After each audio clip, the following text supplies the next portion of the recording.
So we do have a quorum now, and it is 7:30. So I think we're going to get started with our meeting in just a second. If we're ready for the call to order, yeah. We'll do a roll call. Committee Member Cooper? Here. Committee Member Larson? Here. Committee Member Martin hopefully is on her way. Committee Member Peterson? Here. Committee Member Way? Here. And Chair Smithies? Here. And Vice Chair Sear can't make it tonight. So then we're ready for the approval of minutes from April 17th. Were there any comments on those minutes? They are printed for us now. I actually had something, hold on a sec, I have to look at it.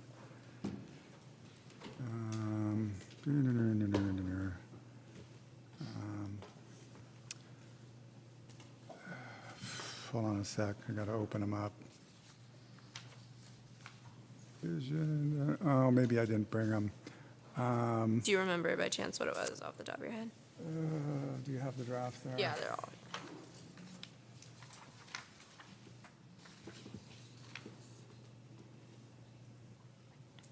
I think it had to do with the motion, yeah, so that carried. I can't remember. It wasn't a real critical thing. It was just sort of a minor. One thing I'm wondering, like when we get public comments and people make like a specific point, how can we get that recorded? Or do we just have to go back to the video and watch? Yeah, we've gone back and forth about recording public comment, but since we've been getting so much more public comment, we just really haven't had the staff capacity to record it in detail, since they are technically action minutes. But I mean, I can provide that feedback that you want to see a little more specificity. It tends to be really difficult with public comment because you're summarizing 3 minutes of someone speaking that may or may not be relevant to the topic at hand, but. I just remember that we did have a lot of discussion about the stretch code or the reach code or whatever we call it, and that we wanted to do some things with that. But anyway, I'll check my notes and see if there's anything more, but I think it was kind of minor. Are there any other comments from these minutes? All right, then I'll make a motion to approve the April 17th minutes. Second. All in favor? Aye. Aye. Any opposed? Great. And then now we have the opportunity for public comment. So if you'd like to address something that isn't on our agenda tonight, you're welcome to come up to the mic, and you have 3 minutes for that.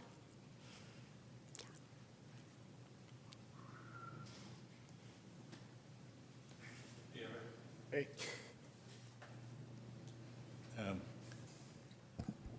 Hi, I think I wrote I wrote you guys about my name's Nick Keefe. I live in Albany. This is very informal. I hadn't really prepared, but I was just very, very interested in the fact that PG&E is now planning to cut off power. I'm recently CERT certified, and I'm trying to organize my block a little better. And we've got lots of ideas about, getting the shut-off valves for gas and making sure everybody's got an earthquake kit and so on and so forth. But one thing I don't think was addressed in our training was what happens if PG&E cuts off our power. I mean, it's sort of implied if you have an earthquake that you might be on your own for 2 or 3 weeks, but it was sort of presented as sort of a one-time event. And what I'm understanding from the news reports is that the cutoffs may come several times. This is going to be a regular event, a regular kind of thing where PG&E may cut off power to various parts of California in high wind situations. And so it seems to me that we ought to address that. I'm not sure whether this is the committee to address that or not, but I was thinking about it as a CERT-trained person to say, look, we ought to think about what happens in a wind event. And I'm thinking back to I think it's 1928 wind event that blew a huge forest fire over from Tilden Park all the way down to Shattuck Avenue. and maybe it hasn't happened since, but, we're not invulnerable to this kind of thing. So I just think that I just wanted to raise consciousness, and I'm going to raise it with the CERT community too, but I just wanted to say that's something I think if we're interested in environmental progress and protection. And I guess maybe the one other thing too, we just have been seeing these, I think, more realistic reports about climate change coming out that are really dire. And it seems to me that we need to do more as a community, much more than we've been doing. Keeping plastics out of the waste stream and so on and so forth. And I'm as guilty as anybody else. But I just think that this community, maybe we could be an exemplary community over time for some things that I think we're all going to need to address if we're going to have a planet in a few decades for my grandchildren. Okay? Thank you. Thank you so much. Thank you. Now, we can't comment on that, right? No, we aren't able to. And are there any other members of the public who'd like to speak now? Great, so then we can move on to our announcements, beginning with sustainability events. All right, so April was Earth Month and May is Bike Month, so we have fun stuff happening. In the last few weeks, we hosted an Earth Day cleanup, a compost giveaway, a citywide garage sale. There was a CERT continuing education event this weekend to focus on disaster preparedness. Bike Month events include last week's Bike to Work Day and Bike to School Day events. Bike About Town is this Friday at 6:30 p.m. And then there's a Bike In Movie Night at 6:30 p.m. next Friday, where they're screening Pee-wee's Big Adventure. And there's a CERT community meeting on May 29th in the evening. And then on June 9th, there's a children's book, toy, and puzzle swap in the spirit of reuse. And then in June, there's quite a few events, but I don't have them listed here because I can tell you at your next meeting. That's it for sustainability events. Are those on the city calendar? Yes. Yeah, and in the activity guide. Yeah. Carbon-free Albany update. Lizzie can't be here tonight to share what she's been up to with Carbon-free Albany, but there was a big push around Earth Day, and we've had more signups, so now we're at 55 signups, which is lower than our goal, but much better than where we were. So it seems like there's some momentum, so that's good news. I don't know if either of you have any other updates for Carbon-free Albany at this point. I think we're kind of just maintaining what Yeah. we've been doing. Yeah, great. East Bay Community Energy update. Typically, Can I just say something, though? sure. We need to do more on that one. We need to get the word out more because I'm finding people don't know about it. I also got some feedback that someone found it very complicated to getting into the PG&E stuff and doing it, and they just, they spent hours messing around with it. So I think we need to do a big workshop where we get a couple hundred people in and train them on how to do it. Because Yeah. it's a good tool, but it's going along too slow. I'm kind of curious, do you know about carbon-free Albany? I heard about it in here some months ago and heard nothing about it since. Yeah, so please Google it. You can sign up. If you're in Albany, it's a great thing that you can do to get involved. Yeah. Yeah, I think the workshop is a good idea. We can kind of talk offline about that. Maybe couple it with some other programs too, something related to the CAP perhaps. East Bay Community Energy, usually we meet with them the day before your meeting, but this meeting is early this month. So I don't have a big update for you. I'm meeting with them next week. But they did hold an electrification stakeholder meeting last month, and we'll discuss that during the building construction regulations conversation later. And like I said, we'll get more opt-up data from them next week. We are making opt-up posters for our Big Belly trash cans. So we've actually designed them.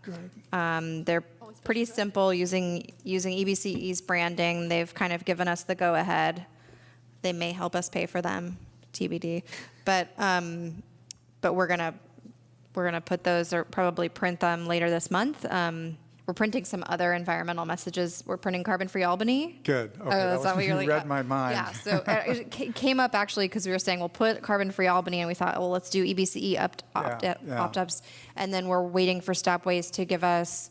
They have a for the love of food campaign, where it's basically a food waste reduction campaign, and so we're using some of that material as well to put around town. So Could we get a environmental plug for PSAs. ACAC? Is that possible? Or Don't know how, I think, it's not a city thing, so. yeah, I think these are more sort of like general PSAs. Yeah, I don't think we can. Okay, well, it'd be I great. think if you had a specific event that you were putting on, you could put flyers in them maybe, but I don't think. I was just thinking about not like saying a if you want to permanent get poster. active and join a community group that's promoting it. Yeah, Anyway, these are more permanent posters that okay, we're gonna put them in and forget about them. yeah. So that's our EVC update. Sorry, it's kind of light this month. And then the work plan, Samantha's bringing the work plan discussion to council next Monday, May 20th. Any of you are welcome to join that. There'll be several committees that are presenting their work plans to council at this time. I think they're being a little bit more active in the conversation, the council. So they might. They have been, at least with the Traffic and Safety Commission, they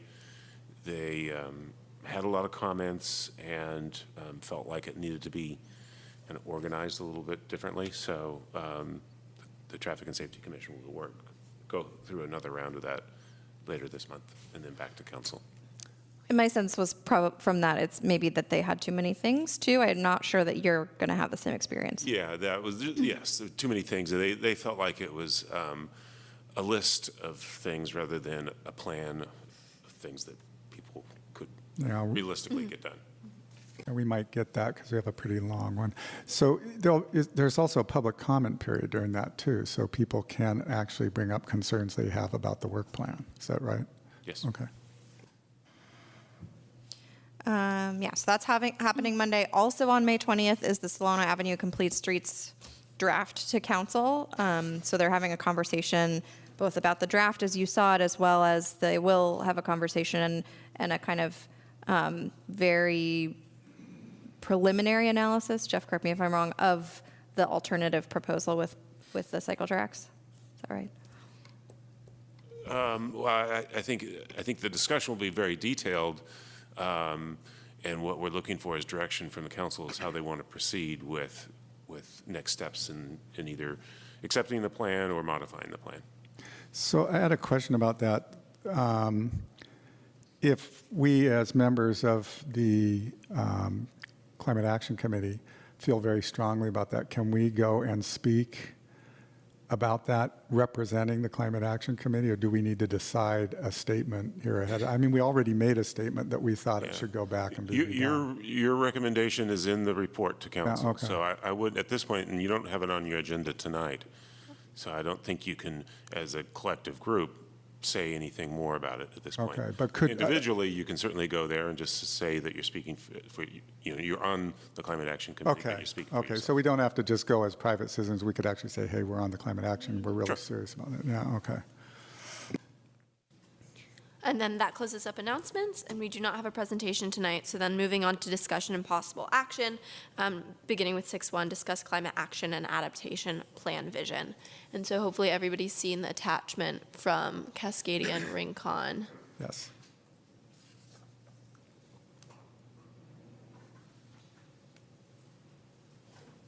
Yeah. Just gonna turn this on because I'm talking a lot tonight. So we have some slides for each of the items on the agenda, and I think each 6.1, 6.2, and 6.3 are all, we're asking for your feedback, but I'll give a brief overview first. So just a reminder of the objectives. per the committee's request, we narrowed them down to 3 main objectives. Eliminate fossil fuels includes building electrification, energy efficiency, and transportation. Create a carbon-free economy and build a resilient community. Our consultants think eliminate fossil fuels is really big, and so we may, work with them on how we organize that in the CAP, but that's kind of where we're operating at the moment in terms of our objectives, which I think is helpful in thinking about a vision statement. Excuse me, I'm going the wrong way here. How do I go back?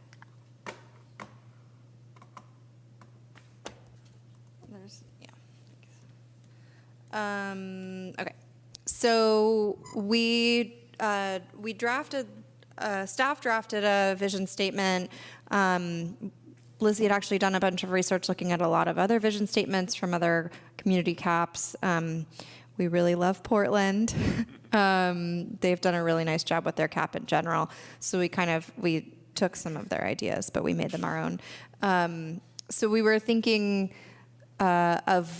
we're imagining a graphic representation of a vision statement, very few words, but maybe having some really big key messages, and then few words and lots of, photos or other images.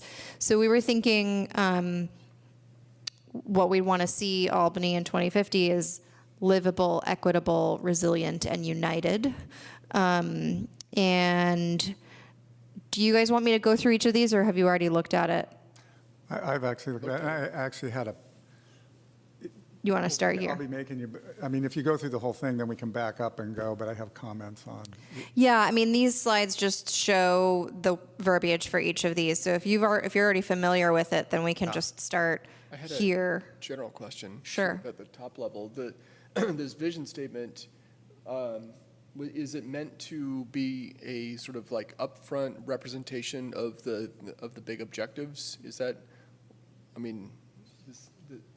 this seems to me to want to be you're talking about graphic representation of the all-encompassing plan, right? Yeah, we're still working through. We met with our This to be an element someplace. I'm trying to picture how this is going to be used in there. Yeah. Okay. So there's What its there's two things. One, we're addressing.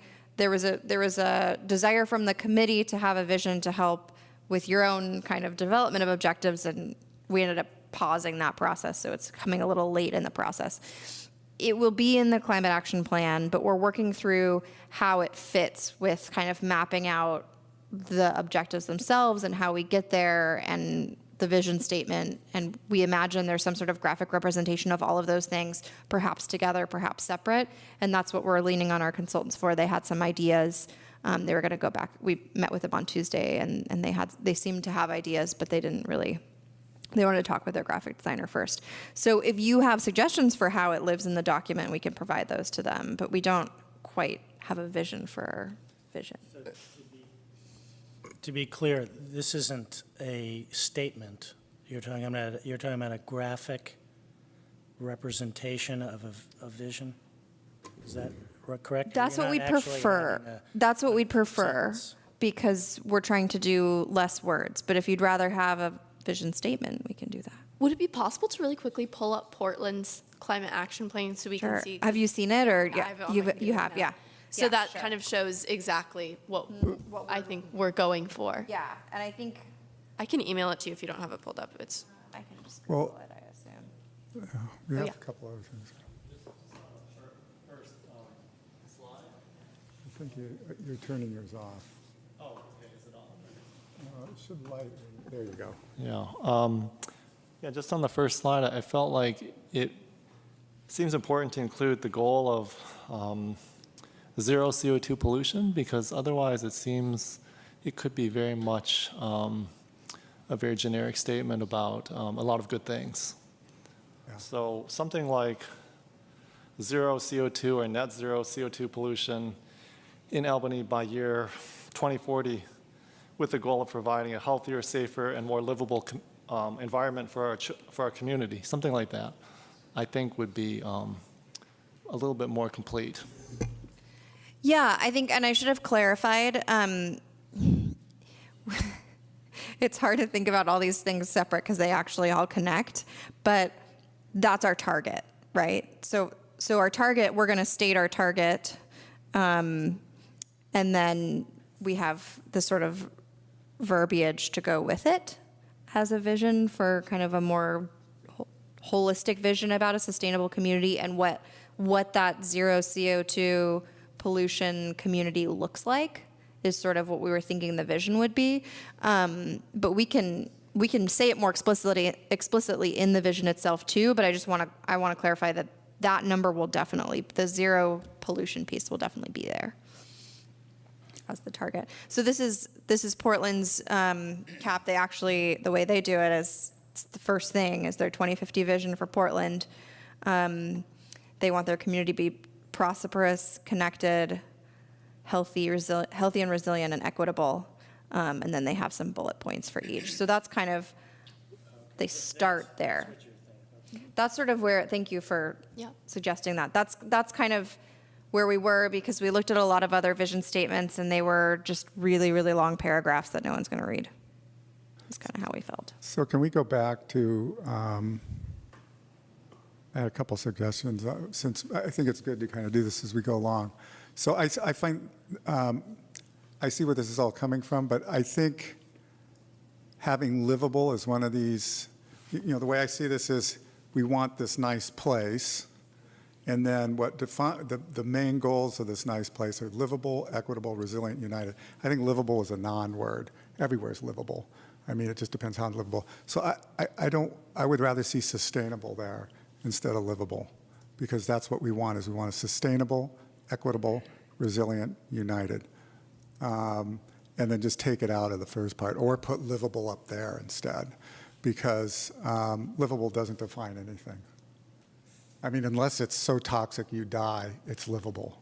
So, I mean, sustainable is really the key thing, because sustainable leads then to climate, which leads to you can't have any fossil fuels. So I think that's really critical. So I felt strongly about that. And then if you back up one slide, so the second bullet, create a carbon-free economy. Maybe it's more like promote. I don't know if we can create a whole economy. That's a really big thing. We want to be part of a carbon-free economy, but I don't know how we could create one. That would be a huge task for a small city to do. I mean, we could try to do it, but I think a lot of our business owners would actually, fight us and everything. I don't even know how you do it, actually. So I think I got a little nervous about the word create. Yeah. So. Also looking at the objectives, I know Stephanie mentioned before that she preferred green economy rather than carbon-free economy from our presentation. And so I wonder if we want to explore that a little bit more, because I think it's more encompassing. Yeah, I'd be curious about the committee's feedback on that. Our feedback and our consultants' feedback is the word green doesn't really work. But You could say a green and carbon-free. So we're going for pithy. Yeah. I really like the points you brought up, Nick. I have a big concern about this, because no matter how it is presented, this is going to be seen as the vision statement of Albany as a sustainable city. There's no mention about pollution other than air pollution. There's nothing in here about exposure to chemicals or the waste that we create or anything like that. And I think that's a serious flaw in any kind of vision of a future that we want for Albany. Hey, we could have zero emissions and be wading through garbage, and have all kinds of problems. I think it's not holistic enough of a vision, regardless of whether it's tied to the cap, and we're only supposed to be talking about the climate. That is part of the climate. That is part of the planet. So I think we need to add an emphasis around pollution and chemicals and waste. I think that's a great idea. I think we thought under livable, which we can change the word, but that we were thinking livable meant both for people and natural systems, those thriving natural systems. We can expand on that here. Is that what you're hoping for? Okay. And I think in the first bullet of the vision, the three, you need to have a fourth that addresses that issue. Well, what's happening now is these vision things are different than the objectives. So we're Yeah, getting a little mixed up here. Right. If we back up to the objectives, these are the objectives, right?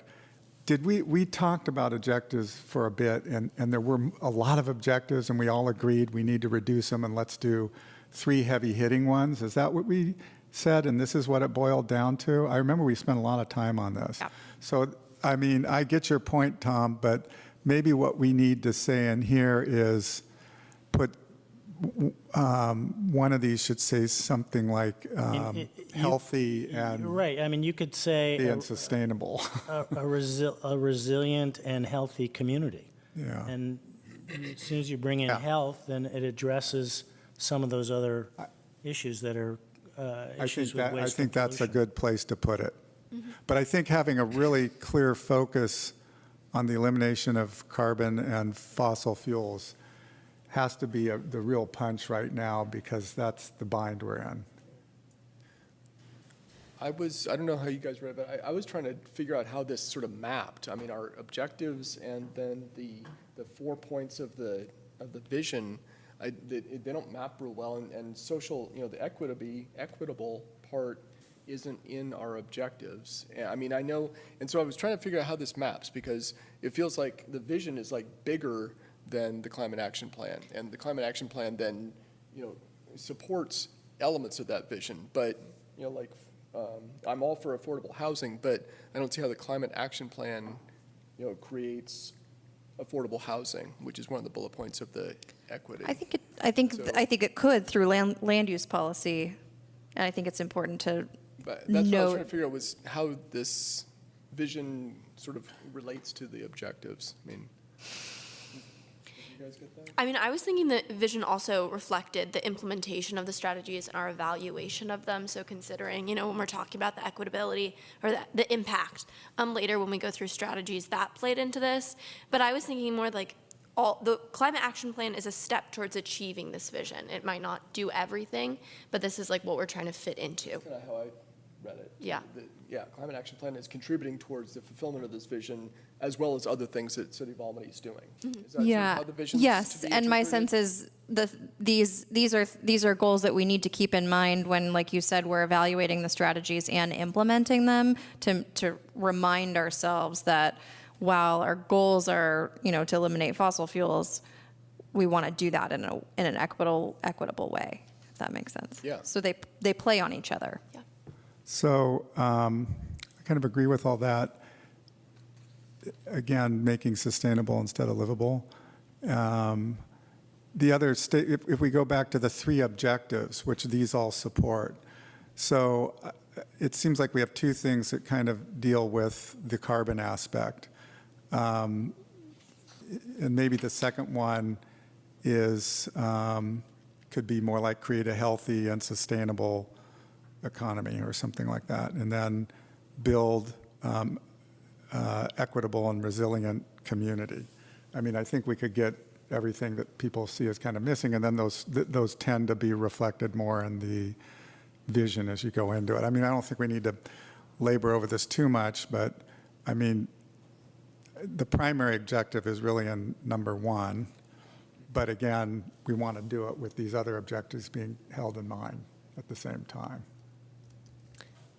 Nick, I just wanted to comment on, I don't think sustainable is necessarily fitting for number 1. I mean, going back to what Portland did, something along the lines of like prosperous or thriving, because I think it encompasses a little bit more than sustainable and is a lot more about quality of life.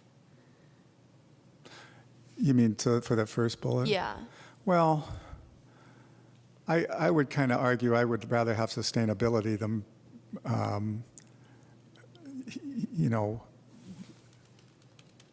capitalist prosperity, which means constant consuming and going on forever. So maybe I'm a bit of a waylay on that. But I mean, prosperous is nice, but if we're prosperous now, we're the most prosperous country in the world, we're killing the place. So I really think that sustainable is pivotal. I mean, I agree sustainable is a really important word. That's why we put it up above. And I think our vision was these 4 words define sustainability. Okay. So it's sort of like adding sustainability into the definition of sustainability. Yeah, I just found livable kind of Livable is a very low bar. Yeah. Yeah, whereas sustainable, you can kind of more define it. You know, it's either sustainable or it's not. So Would a word like thriving be a? that's, No. This is kind of a nit perhaps, but I'm not a big fan of the word united, just because I'm not sure why that's there or what that connotates. It could be In it together. interpreted potentially negatively, like you're united, you're all facing one direction and marching in the same direction. It seems, I don't know if it's necessary, but that's just my personal. I think what this is kind of showing is that these are very personal sort of values and preferences. So I'm not sure it's an easy thing to decide in 10 minutes. So I would even propose, if members of the committee, we've only had a few days to look at this. If we really feel strongly about wording, inclusion, exclusion, maybe we could send a note to you, or because I really feel that this is pretty personal and it's important, but it's hard to kind of come to a conclusion in 10 minutes, I feel. I'd be okay with that because this isn't the final. It'll end up, it'll end up in the draft cap for everyone to comment on further during the public comment period. Yeah, what is the deadline for us to agree on something? For you to agree on something here? Well, the draft, this will go into the draft cap, which is coming to your next meeting. So if you don't make a conclusion tonight as a group, that's fine. We can take your feedback, incorporate it into a draft cap that then you can provide further comment on. well, maybe we should let you finish the whole thing. I mean, you still have a lot to go through, right? This is it for the vision conversation. Oh, okay. Kind of just to what committee member, this is backtracking a little bit, but to what committee member Way said about the word united, maybe you want something more, because if we're talking about community involvement, maybe we want something more like involved, or a situation where the community is like has the opportunity just to make decisions in their day-to-day lives to be involved in making Albany a more sustainable village. Yeah, we had talked about using the word engaged too, Yeah. or involved. Perhaps connected, just in the sense that we're a community. We were so- avoiding connected, Well, yeah. purposefully avoiding connected, because then we're just copying Portland. We're excited. I yeah. think I'm shameless when it comes to copying, so. Yeah, usually we Copy are too, shamelessly. but the vision feels personal for some reason. Yeah. Yeah. Do we want to go to the specific bullets for livable and just go one by one, maybe? Sure. If there were any comments on those. I know we said to add more on yeah. pollution and waste, which isn't really mentioned here yet. I had, So I had a question, just, and this goes for the other ones as well. There's certain words in here that are very, I was trying to figure out how this applied to our scope, and maybe you already answered the question, but for example, safe, so healthy, safe, so the word safe is sort of what I would think is outside the scope of our committee. And then locally sourced renewable energy, why specifically it calls out locally sourced, and there's certain things in here that are like really, it's supposed to be kind of a vision, it's kind of like a big broad, and then it gets very detailed at certain times. And I was wondering about the wording on some of these things. We're happy to make it more vague. I think the idea was to, give people a sense of what you want Albany to look like in 2050. And, we asked that question at the workshop, asking people what they want to see, what the community looks like in 2050. So that's why we had some specificity, but we're happy to take things out. And like you said, if it's that this is contributing to the bigger vision and SAFE is, accomplished some other way, or, we're contributing to it, then maybe I'm okay with that, but I just wanted to get a. I think safety is a check. key part of climate adaptation and resilience, actually. I think safety fits there. But I don't know how other people feel. Yeah, the only comment I had on this is that word comfortable to me, again, it was like livable, it's kind of this comfortable, it isn't, again, a low bar. That's another one I would change to sustainable, although I think it's kind of implied we're saying people and natural systems thrive. But comfortable is, some people may think comfortable is totally rural. Some people may think comfortable is like high density. I found it a little too wishy-washy. But that's the only comment I had on livable. I actually didn't have a problem with the wishy-washiness. I felt like that was kind of the goal, because I think anybody can read this and be like, I want to live here. This is what I want my city to look like. And so, we kind of want to fit into this big idea of what is Albany and what do Albany people care about. And so while we want to make sure we can achieve it, we also want to have, a vision that people support and can get behind. Yeah, but if comfort's defined as single-family houses on a big a lot as possible and low density, then, I don't agree that we want a comfortable city. So my vision for my intention for the word comfortable was about climate and how You mean a comfortable climate climate? change is going to be. Maybe it's habitable. You do have no control Comfortable. over that. How are you going to control the entire climate of Albany? Maybe that comes to the resilience, like if we have cooling centers and the other methods that we're trying. So maybe we can't control the climate as a whole, but comfortable refers to how we react to it and how we make this a better place for people who live in Albany despite what's going to happen to the planet.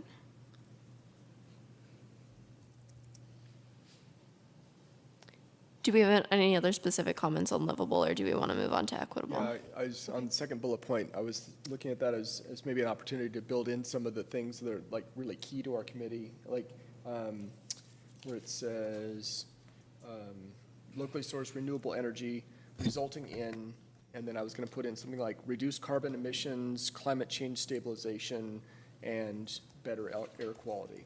It calls out air quality specifically, but it felt like that was maybe an opportunity to build in some of the really key aspects of our committee, that reduce carbon emissions and climate change stabilization. And maybe that's too detailed, but it looked like that was maybe a place to build that in. Does that come up later? Any other comments? Yeah, I like getting rid of this distinction between indoor and outdoor air quality and just call it air quality. Mm-hmm. Yeah, just to go back to Eric's earlier comment, something like locally sourced and strong sharing economy, it is very specified, so I'm also not totally comfortable with that. It could be the case that there's a strong locally sourced component, but it could be the case that it's less strong, but it could still work. So it does seem to be kind of being prescriptive in a sense, and it does seem to, like the first bullet seems like that's a nice vision. Maybe comfortable can be construed differently. I can understand Nick's viewpoint, but I think I can also understand that we want it to be livable. I kind of like the word livable, but then as we go forward, it seems like there's a lot of specificity, and for a vision statement, maybe my vision for a vision statement is a little bit less specified and more, a little bit higher level, maybe looking out further, and just the spirit of it just seems like it's getting, nothing wrong with the statements, but it just seems to be getting deeper fast, so. I can live with livable if we get rid of comfortable and make it sustainable. I feel like we keep going back and forth, because on one hand we're saying, okay, it's too vague, we want more specifics to talk about our action plan, what we're actually doing. And then there's, it's too specific. So I think we kind of need to choose what do we want our vision statement to look at, because I think we're kind of just going back and forth with this. I think that's a good question. The question for the group is, what do you want this to look like? Do you want this to describe the Albany that you want to see? So And that gets to the question of like locally, do you want to see locally sourced renewable energy? Is that important to you as a group? If it's not important to you as a group, we shouldn't put it in here. But if it is important to you as a group, even if it's not all that feasible, maybe we do put it in because you're kind of reaching for the stars here with a vision.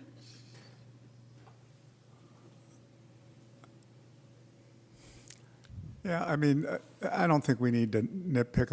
I like the idea of making it maybe a little bit more less defined so that then we can define, this is the larger vision, so it isn't, it's like 20,000 feet. And then as we get into more, just like the objectives, these are getting in a little closer to them. So I guess I can accept the more vague words as long as they're sustainable in there somewhere. But, would it work better for us to just send you what our comments are and you can synthesize them and then we don't need to? Sure. Yeah. If we're getting separate contradictory comments, we can't promise that we'll put them all, Yeah. put them all in, but we will definitely take them into consideration. It sounds like there's, at least around this one, there's consensus around getting rid of locally sourced and just saying air quality and changing the comfortable to sustainable, right? I mean, it sounded like that was I'd vote for the that. consensus from us. Do we need to make official action here on this, or can we're just giving you our pointers and you're taking them down? Is that good enough? Yeah. Yeah, okay. All right, so then we can move on to equitable when you're ready. Does anyone have any comments they'd like to start us off with? I can go ahead then. There was something that the Berkeley Vision Plan had that we didn't, which was also talking about the economic benefits of our protection efforts. The social and economic benefits of the climate protection effort are shared across the community, which I think is Great. also focusing on this plan in specific, what that looks like. Any other comments on equitable? I had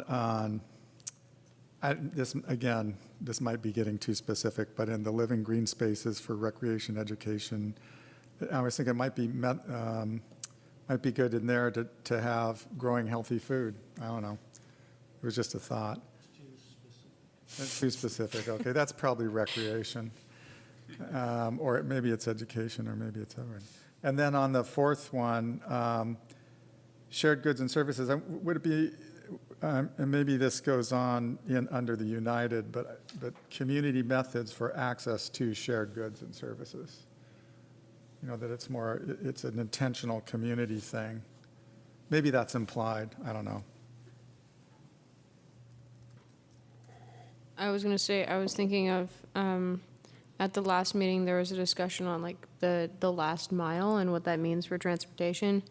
And so I think maybe, I don't know if, it's hard to put like attractive or like appealing into the active transportation infrastructure, and maybe that's implied when it says like active transportation infrastructure, but the idea that like an emphasis on that access, that it's accessible for everyone, like that includes people with disabilities, people with children, people who have difficulties like traveling long distances on foot, especially like, as we said, that might include a shuttle to BART.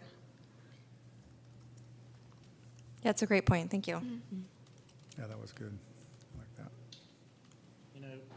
You raise a really good point that I didn't think of under living, which is the beauty, that we don't want to just, the vision has to include that we're going to be a beautiful city, from an aesthetic perspective. I think that's an important component to include in the livable section, some form or fashion.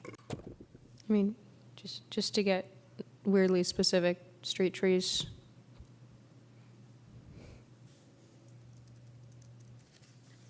Yeah. Any other comments on equitable?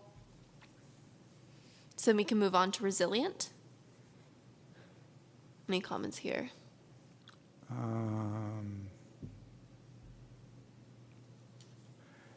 I just had a comment on the second bullet. you know, that kind of touched on something. I understand having power in the event of a power failure, but I think it's also having, with the renewable energy, having it consistently over the course of an entire 24-hour day. So I don't know how you say that, but I think it's, I mean, that part of the drawback right now for especially solar is that you get into the evening hours and there's not enough sustainable energy. The battery component is still too low, and wind can't pick it all up. So I didn't, you know, I had as a suggestion, reliable renewable power during the 24-hour cycle and in the event of a power failures. I think that's way too specific. I think we need to keep this general. Okay, well then a reliable source of power, Yeah. including Reliable. power failure events or something. Yeah, I mean, the way it's written is too specific. I mean, calling out storage specifically, I mean, it's just like Then just a reliable source of power. reliable, continuous, smooth, Yeah. or something like that. Yeah, something like robust, reliable. I agree with, it seems a bit too specific in the second point. I agree. Well, they're talking about resilience, so I kind of understand that, but yeah. Yeah, but it's, I mean, it's a very specific solution and a very specific event. Yeah, Different ways that you make can, it more general. I just think there's a broader way to say that as a vision statement. I mean, one litmus test I think about is, you know, if we read this in 2050, would this seem very much dated? It probably would. And so that's why I think the specificity may be too much, because it is really, should be applicable in the future as much as it is today.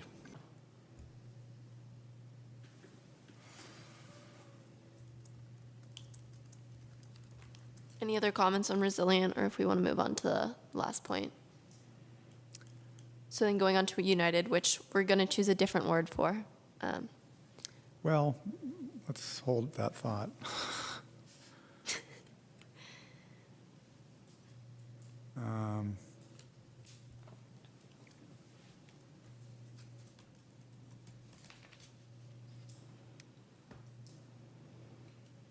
I like the third bullet. I get exactly what that was. I wondered if this might, underneath the, and if we change it from being united, I think there's this idea that, and this is the way I phrase it, the CAP specifically strives to make Albany a role model of local activism and control to promote a groundswell of local action leading to nationwide sustainability and curbing of carbon emissions. I mean, you know, just this idea that part of the goal of the CAP is to make some accomplishment. Granted, it's just in a little town level. We're not going to change the whole world's climate, but we can be a role model just like Portland is for us. Yes, and that, I mean, that will definitely be in the CAP. We can, if you think it fits here in the vision, we can put it here. We could probably put it within the third bullet, even make it fit there. But I think it will be called out separately as sort of one of the main goals of the CAP ultimately is this idea that we're small, but we can have a big impact. I think it does fit into our vision, though. I don't know if it's under that third bullet, like you were saying, but it should be part of it, in my opinion. I think if I remember the word united was disputed, it to me it has some pros and some cons. The image of united is everyone going towards the same thing, which when we're going towards a healthier planet is good, but I like the idea that people could like do different things or like choose their level of involvement. And so maybe something like involved. I know you said you shy away from using engaged because that's it. That it was engaged, right? That's exactly the same as the. Was it connected? Okay, so engage. Yeah, involved or engaged. Then I can see the first two bullet points as an idea of like in as far as like the city's role in this would be to provide more opportunities for community members to get involved. And then the goal would be to get the community members involved in those opportunities. And that would be the engagement. And then the second bullet point would be the city has to provide the active and public transportation. So bike lanes, better public transit, BART shuttle, more walking friendly streets. And then the engagement is the citizens of Albany taking the taking the initiative and actually like taking those routes to school and to work and yeah. How about cooperative? No, that has, I that, was going to suggest collaborative. Or Collaborative. collaborating. And I think also could fit into there talking about, which wasn't mentioned before, but that we're adapting, that we're not stagnant, and that, our vision is constantly changing, and that we're taking in feedback and figuring out what's best for the city as new things come up. collaborative is, yeah. What do you think about collaborative, Max? We just use connected. Who cares if Portland came up with a better idea? It's not, there's no plagiarism. Connected to me is sort of a little, it's passive, it's like we're all connected, well, we have a string, so we're all connected, but For me, collaborative implies that you're active. when I think connected, I think like electronics and like, oh yeah, everyone's connected now. Like we all have our Facebook. social media and yeah, yeah. So connected doesn't for me entirely invoke people like coming together for a like brighter future for Albany and yeah. Sorry. I think collaboration also implies a willingness, and kind of not a coercion, whereas united, it's kind of like, we're all going to unite everybody. That kind of, anyway. I like collaborative better than united, so Yeah. feels all right. Yeah, I do too.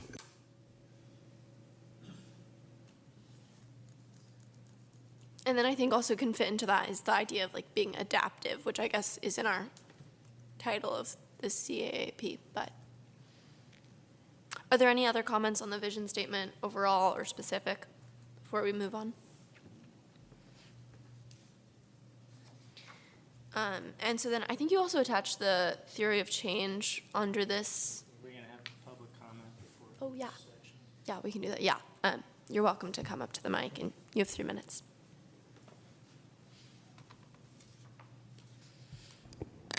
I'm kind of confused. What is the practical import at this vision statement? I mean, it seems like the vision statement could be achieve those 3 objectives and you're done.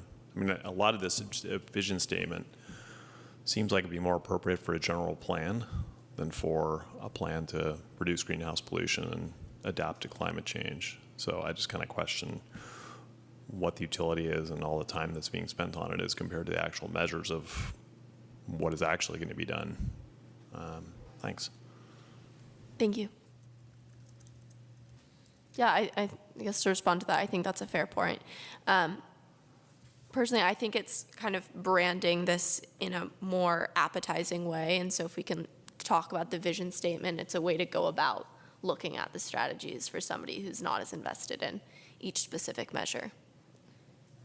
Yeah, and I think it goes right back to the very beginning of this whole discussion was like, where does the vision plan fit in? And I think we tried to kind of feel our way through that. And as long as it's climate action plan contributing to the bigger vision of Albany, which is this, I guess I'm okay with that. But I get your point. I mean, we're down here at the, what are we going to do for actions and strategies? Yeah, I think, again, I sort of feel a little bit like we're treading very lightly and moving forward, and the consultant's sort of making sure everything's, okay. Obviously, this is the very initial overarching concepts, and what a lot of people are really interested in are the specifics of how we're going to do this. So we'll get to those. But I'm not sure if the consultant is still needing guidance on what sort of these overarching things are that we need to refine these statements so much, but. We brought this as a request from committee members to discuss Yeah, okay. your vision. So, our consultants will put in there whatever. I guess the answer is this is kind of where we are in the process. We are going to get to the specifics. We don't have them yet. Hopefully there will be things like eliminating gas on new construction as soon as possible. Yeah, I think for me, maybe this is pushing things too far, so I agree with the comment from Preston.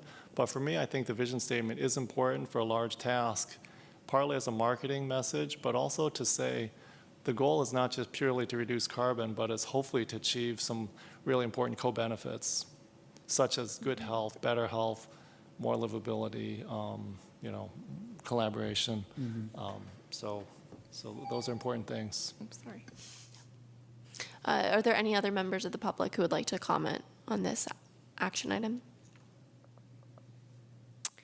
All right, so then we can move on to, is there the theory of change under this? I think so, right? Yeah, still. Yeah, we can talk about it. So that was a draft. We're gonna, again, it's not gonna look like that. It's gonna be integrated with the vision in some way in a graphic representation, still TBD. We're actually not gonna call it a theory of change. But if you have comments on that, because right now it's sort of straightforward, obviously, we're not gonna just, little Albany isn't gonna create worldwide sustainability, but I included it because it's actually a message we've heard from the committee and particularly the subcommittee over the months, that you see Albany as a place for leadership, and that we can have influence beyond our borders, given that we're so small. And so we thought that was a really important message to have somewhere up front in the cap, as part of a discussion for the vision too, to say, and later on we'll talk about criteria, and it goes into that conversation too, which is the impact of strategies in terms of greenhouse gas emissions are really important, but also the impact of our actions in, helping other communities do the same thing could be really important as well. So that was the idea. Where would this go? This is going to be in the cap? We don't know exactly what it looks like yet, but some graphic representation of the thought that I just explained will be in the cap, and that's sort of a very rough draft of something that will evolve. But if you have... I thought this was a really clear and good explanation of our process. I mean, the whole strategy. I mean, this is sort of like, if the vision was laid out like this, I'd be like all for it. I mean, this is like, wow, that's really easy to understand. Yes, ding, ding, ding, ding. I thought it was really good. And I would, putting this literally in the climate action plan someplace, I mean, obviously you edit it a little bit, but I think that's a great idea. Do we want to go down the line with questions? I don't know if, that's great. I don't know if Matt, Tom, you had any other comments? Okay. Do you have more to add, Eric? Nope. Okay. I know we discussed this earlier, but someone brought up create a carbon-free local economy, kind of hard to do. So if we were going to put this in the climate action plan, I'm wondering what people idea of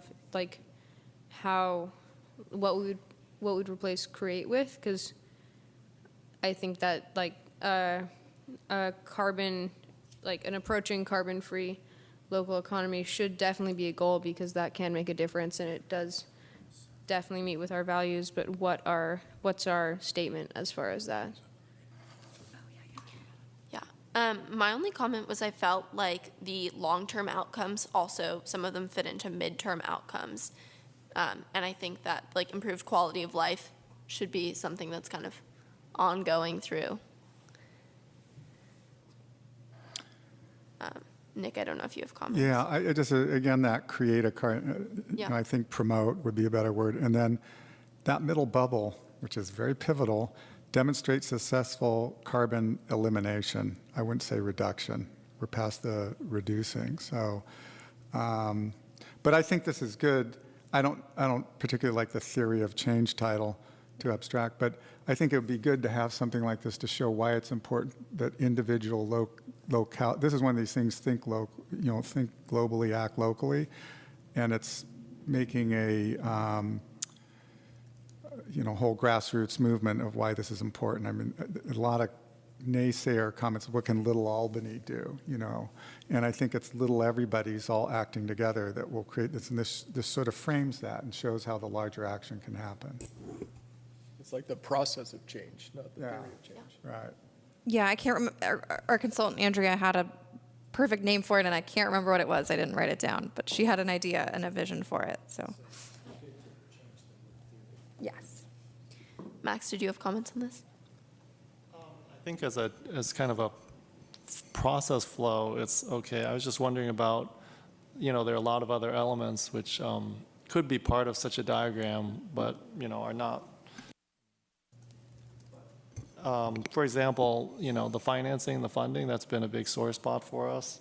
The metrics and the monitoring, like some of the things that they're alluding to, such as consumption, we don't really track and are hard to track. Education and outreach, the whole aspect of community action, community involvement and support is missing. So, it has some very important elements, but I wouldn't say it's necessarily comprehensive, so.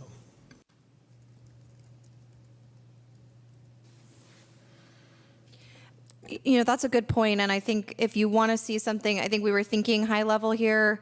And again, it was really more illustrating the importance of demonstrating successful carbon elimination and then advocating and being a resource. That was sort of those blue bubbles there, the ones we were kind of emphasizing for this. But once we have mitigation strategies and adaptation strategies that are solidified, we could end up adding those inputs in here if that's something that's of interest to the group. I definitely think that a thoughtful communication plan needs to be like something like, that's easily accessible for people to get into it and then draw them in and get them more information. So there's a careful balance there for sure. Since the committee doesn't seem to have any more questions or comments, if the public would like to make any comments on this, there's another opportunity here. I agree with Committee Member Larson. This really struck me. I thought it was very useful and much more useful than the vision wording. The vision wording strikes me as having a lot of liberal shibboleths in it, which reminds me of a process in the previous CAP development. One of the liberal shibboleths at that time was the concept of peak oil. And I fought as a geologist, tooth and nails to try to get that removed. I was not successful. So if you look in there, it has the concept of peak oil, which time since then is shown to be a completely ridiculous concept, at least to the degree that it's going to have anything to do with reducing our greenhouse emissions. We're finding more oil than we know what to do with. And I just feel that the vision plan, to Committee Member Way's statement, if you looked at it in 10 years, it has a lot of things in there that were like, oh yeah, that was the sexy liberal idea at that time, and it's completely passé now. So I think this will stand the test of time much more than the vision language. Thank you.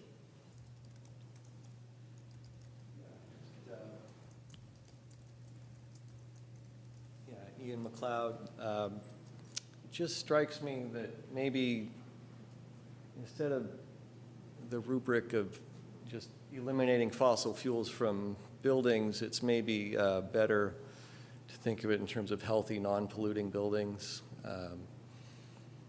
Just something that's not a negative, but there's many, many aspects to creating green buildings. It's not just eliminating fossil fuels. I mean, there's lots of other materials that go into it, concrete, et cetera, paint, things that have toxic elements to them that would be a component of future climate adaptation and creating a really healthy living environment for the city of Albany. So it's not just eliminating fossil fuels. So I don't know if there's some other way to How did you say it originally? How did you say, instead of that, what you first Well, said? like healthy, non-polluting buildings, or think about sources of where the components come from. So it's not just fossil fuels that are coming through a pipe to a building, but there's more to it. So just to kind of step back a little bit and maybe make it a little more general in terms of what buildings can be. I mean, there are a lot of building certification programs or ideals, the Living Building Challenge, for example, which would outline a lot of those principles, and there are others that are similar, but something that would get us away from a very, very specific point to a more general description of it. I think that would be useful. And then I can't help but look at all this stuff in terms of the complete streets projects that we're looking at in Albany, and creating bicycle infrastructure. It's frustrating to me that what we're doing in Albany right now in terms of complete streets is not being completely informed by all this climate action thinking. And there's a chance to talk to the council about that on Monday, so I would encourage everybody to do that. In terms of resilience, using bicycles, I think creating like a really, really well-developed, well-connected bicycle infrastructure would be a key way to achieve a lot of these things. There would also be multimodal, other types of transportation forms. So I think when you get to specifics, I think like world-class bike infrastructure would be really important to include. Thank you. Thank you.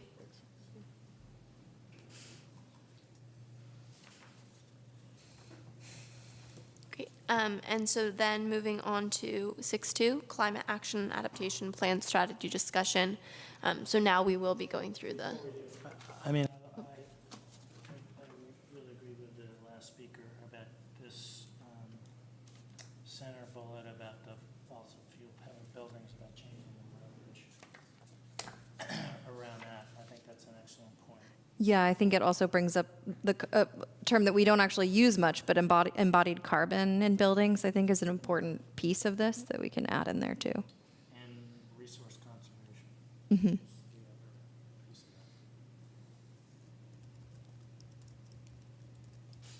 that. Does any other committee members have any more comments before we move on? Sorry about This that. sounds like sustainability to me.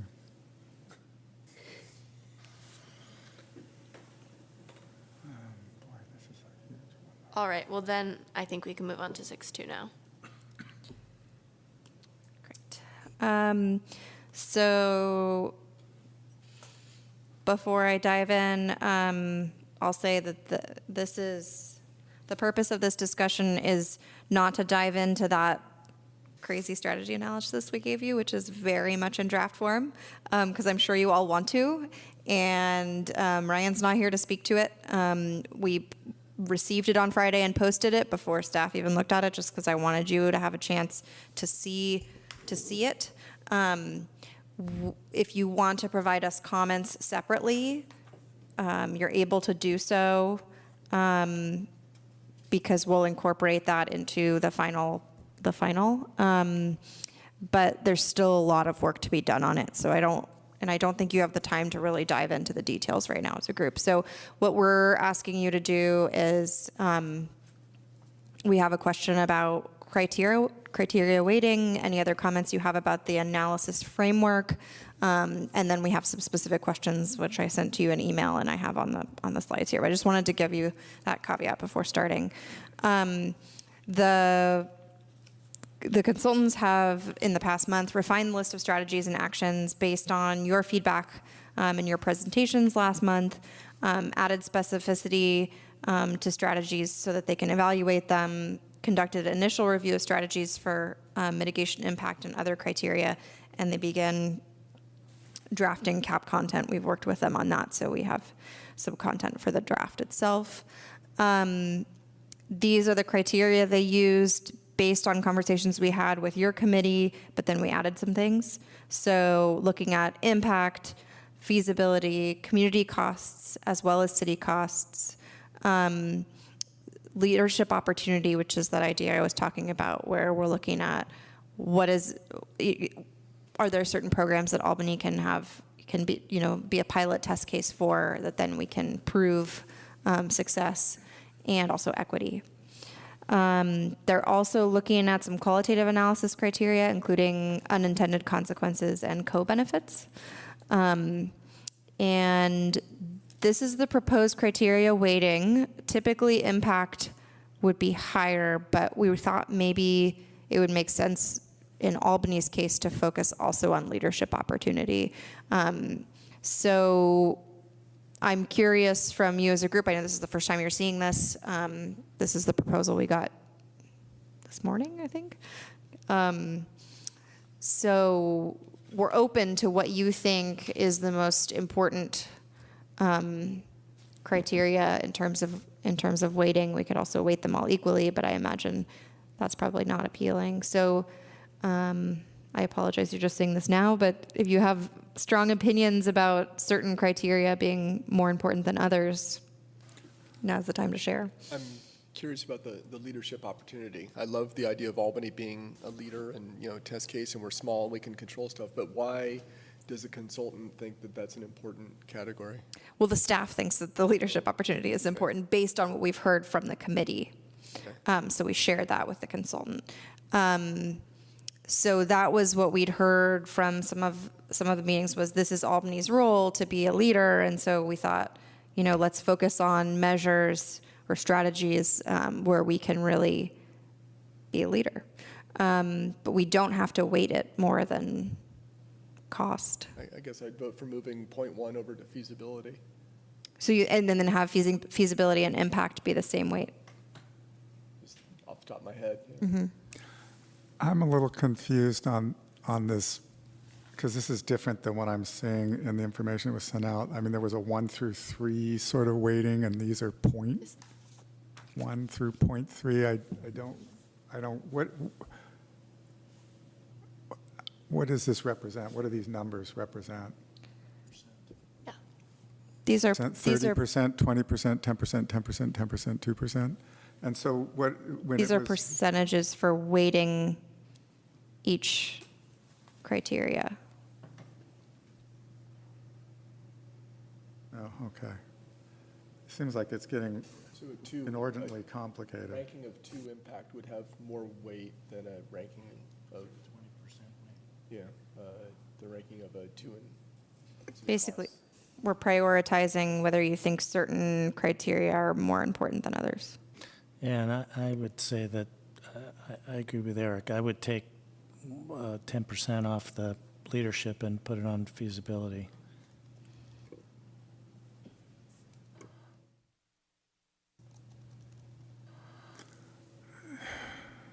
Well,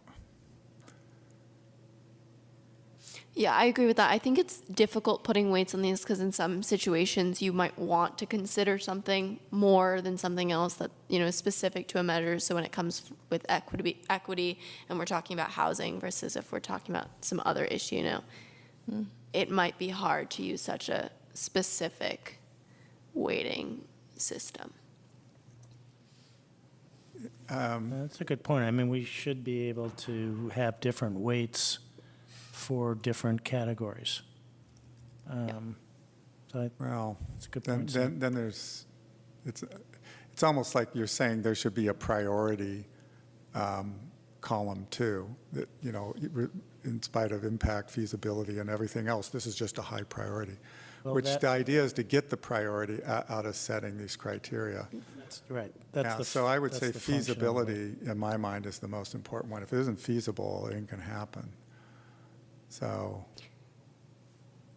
and I think the leadership opportunity is nice, but plays less than that. That's just my thoughts off the top of my head. And do you all think leadership opportunity should be on here, but just 10% instead of 20? Is that? Yeah. I'm kind of on the fence about whether leadership opportunity should be there. I think it's important, but maybe shouldn't be weighed on the same scale as these others. Like it should be something we aspire to, but maybe not considered as much as like equity impact or something like that. The main thing I'm noticing though is like community costs versus city costs. If we could go over like what is the difference between community costs and city costs.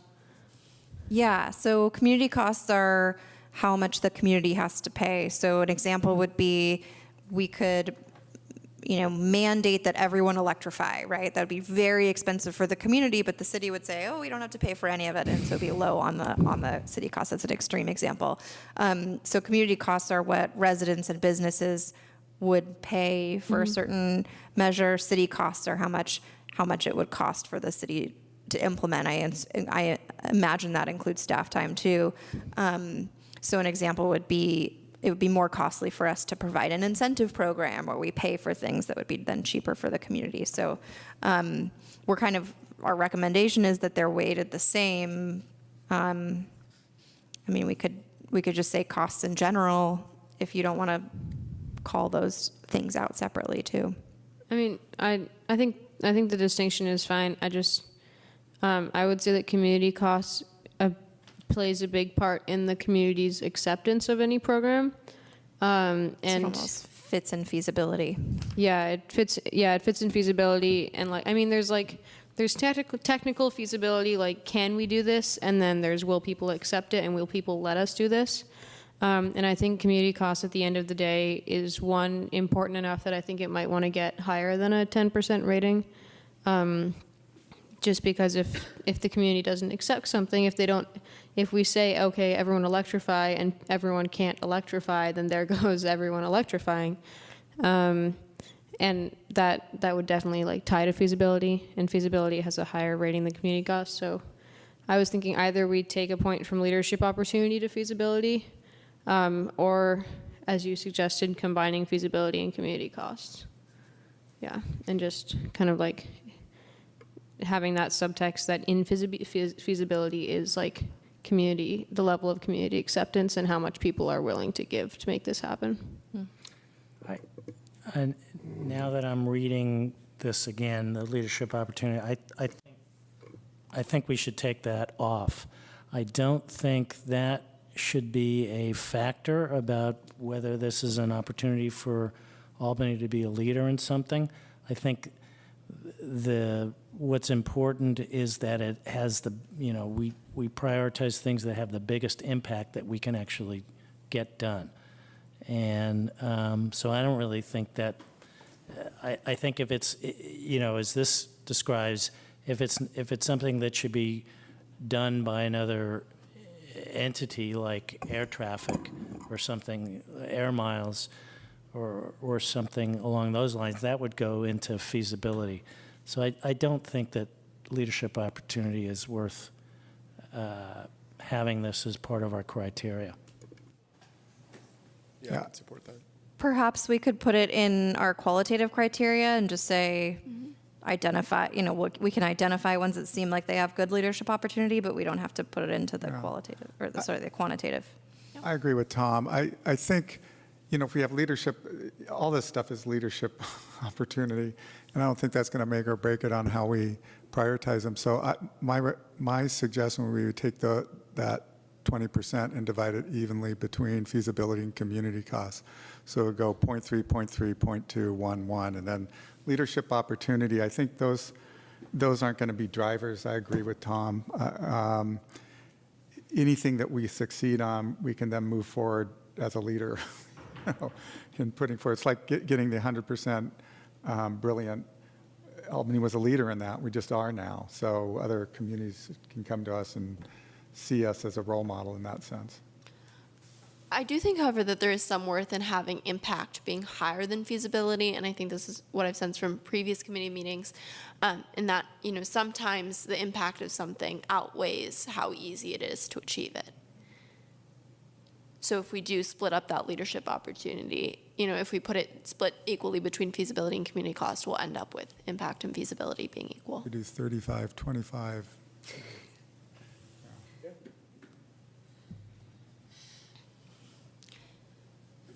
Any other comments on the weighting?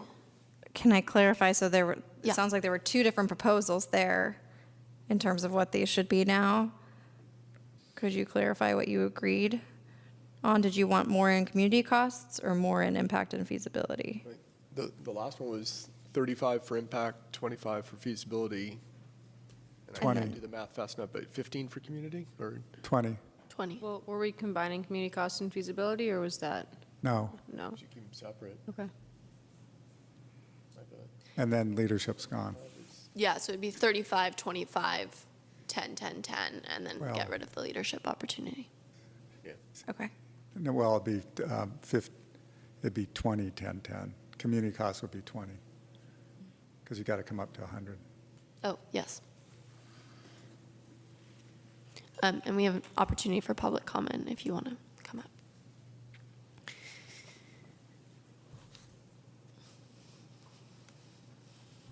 I'll make a pitch to keep leadership in there as a criteria specifically. It really doesn't matter what Albany does. I mean, we could zero out our carbon emissions and if the policies that we adopt don't really have translation or impact outside of Albany, it's pretty irrelevant. I think the value of having that in there, for example, is if there's limited resources to pursue policy changes and programs.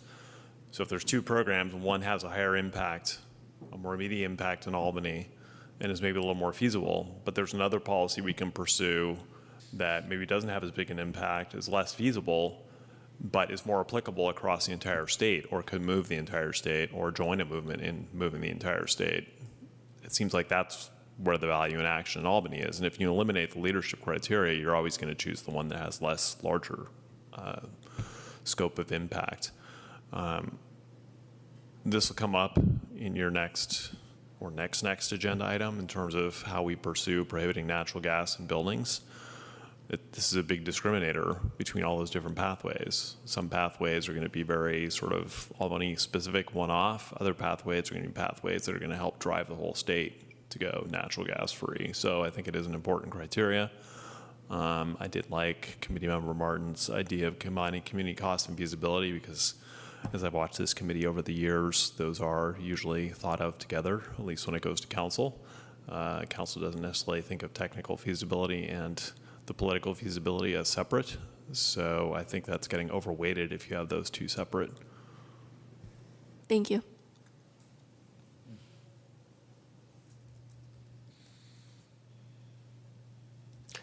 Okay, here's another option then, considering that if we did wait, what was I just thinking?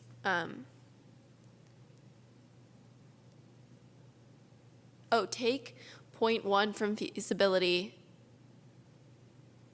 Now I'm blanking.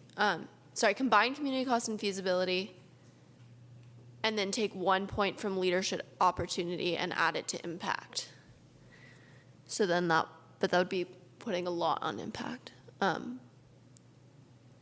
But having 40% for impact, 30% for feasibility and community cost combined, but then that would only leave 10 for leadership opportunity. But then we're still able to achieve the higher impact than feasibility and consider leadership opportunity at the same time. So impact would be 0.4, feasibility and community costs together would be 0.3. City costs, equity impact would be the same, and then leadership opportunity would be 0.1. Except I don't think we should have something for leadership. I think that is going to factor into feasibility in a practical sense. It's going to be a factor in feasibility.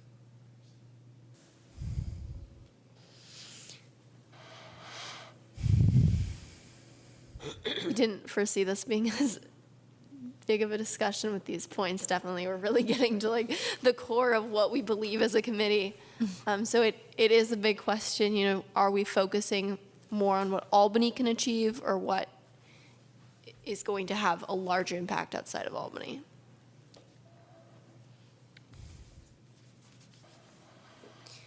Well, just, I think the leadership opportunity could be considered under impact. But if we leave it up as a separate one, I would say reduce it to 10% and give its 1% over to community cost. Then I think that sort of balances out. But then, after that, you're kind of nitpicking, I think. That's just my opinion. I guess I appreciate what Preston said, but I think that it feels like, being fairly new to this, that it's so hard to get anything going, that just, focusing on what Albany can do is impact and feasibility, community costs. We're gonna move the dial on this, what people see that we're doing if we can get something done. So I guess I would still vote for removing the leadership opportunity, moving that over to feasibility, community costs, and impact. Do we want to? In some fashion. So there's two questions. There's do you get rid of leadership opportunity or not? And do you combine community costs and feasibility? I think those are the two questions on the table. I would be in favor of keeping leadership opportunity. I think, as Preston pointed out, I think I would be in favor of keeping leadership opportunity. As Preston pointed out, Albany is a pretty tiny place, and some measures we've considered because they're different or innovative, like the UUT or the UUTR. And some of those things, we don't really know what the impact is, but they are potentially a leadership opportunity, and that's something which has been, part of the UUTR, for example. So I think it's an important consideration in our thinking, and I think that it is something that I've argued for when in presentations in the past to the council, like why are we here as a committee? Why are we proposing, measures that we're proposing? And one of the arguments that I've made in the past in presentations is we view Albany as a city has an opportunity for leadership because it is small and it is more, it's just smaller. It's easier potentially than other larger cities. So I think it is a consideration, and I think it has been a driver for some of the things we've been doing. Okay, I'm willing to concede that. I agree. Well, in light of that, I'd suggest that we move 1 point from 10% from leadership opportunity to community cost. That's sort of my suggestion. Then the feasibility and community cost is, if you think of them as being sort of hooked together, they're kind of a 4% impact. So they're definitely driving, I'm sorry, I shouldn't use impact. They have a 4% weight. So they're definitely going to be bringing forward those concepts more strongly. But impact still has a 30% weight. So. I think the other thing that I just commented on is that I think some of us have done exercises like this in making big decisions in our lives, like, should I take this job? Should I marry this person? There are pros and cons. And you can do the weighting exercises, you can do it in 6 different ways. But if it at the end of the day doesn't look right to you or as a committee, you're not going to just go by, oh, this is rated at 0.75 and this 0.74, so I'm going to go with the 0.75. We shouldn't think that way. This is just a guideline, and this is rough. It's just going to be what I would anticipate is that there's going to be buckets. Like maybe there's 16 different measures. There's bucket 1, 2, and 3. It's not like, just a rating. We won't really know that. So, again, I think this is just a guideline, and this isn't the be-all and the end-all. I'm good with Nick's proposal. Can we clarify what the final weights are? So it was 0.3, 0.2, 0.2, 0.1, 0.1, 0.1. Right? That was a suggestion. That was your suggestion, which You could diddle around with going to 5% intervals, but I agree with Max. Yeah. I think what'll happen is we'll end up with these buckets of this looks really good, this is a maybe, and these are a stretch. I'm sorry, was it I didn't get it to add up. It could be 0.4, 0.2, 0.1, 0.1, 0.1, 0.1. That's one way, because then it's essentially 0.4, and then the addition of the second and the third are 0.3. So that's one way to go. I thought we just moved 0.1 from leadership over to community costs. I thought it was going to impact. Is that what you? Okay. I thought, Nick, I thought you said That was my you suggestion. end up with feasibility plus community cost is 0.4. No, Right. which seems good. After all of this, I kind of prefer what's already right in front of us. Make a motion. Just because then it gives impact and feasibility, impact and leadership opportunity combined more than feasibility costs combined. But I think, Max's point is this is our guideline. It doesn't need to be that specific. Maybe we could come back to it at a later time. I don't think we have time to No. the drafts Can we next just- meeting. Yeah. I move that we accept this as it is. This one or the one that you wrote? No, exactly up there. With the leadership point too? Yes, exactly as is up there. But are you sure? No, but does it matter? Or you're okay with staff taking all of your feedback? Yeah. And then noodling?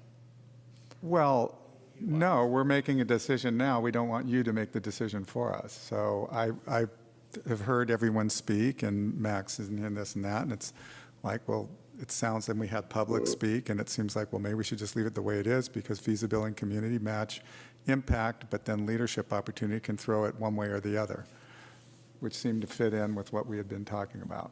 I mean, I think you should take a point off leadership. Make a motion. Move that we take 10% from leadership and move it to impact. I think that's where we need to be focusing on things that are going to change things. I can second that. Okay. Second split. All in favor? Aye. Aye. Any opposed? I would nay that, but anyway, doesn't matter. Okay, so then I guess we'll move on to the rest of this item. I'm not sure how much is left for this yet. So Claire, just on the spreadsheet that the consultant sent out, it was kind of confusing. I don't know if others looked at it, but the criteria was a point of confusion because I was trying to mentally map Yeah. something like this weighting, and I couldn't quite figure it out because some. The weighting, they haven't applied weights. Or I think What I he mean- did actually do some weights, and that was confusing. Yeah, what I mean is that for some criteria, a high score seemed to be of merit, and in others, it seemed like a low score seemed to be of merit. So it seemed confusing to me, and I wasn't sure how to interpret it. So Yes, and I that's why think you we're alluded not. to that, right? Okay. That's why we're not diving in because we didn't have a chance to talk through that. And unfortunately, I thought we were going to meet with him on Tuesday and we didn't. So we're going to meet with him next week. So we haven't had a chance to dive into that yet. But now that we have suggested criteria weights, those can be applied. Do we want to go one by one and just quickly say these 4 feedback points? I guess, Max, do you want to start?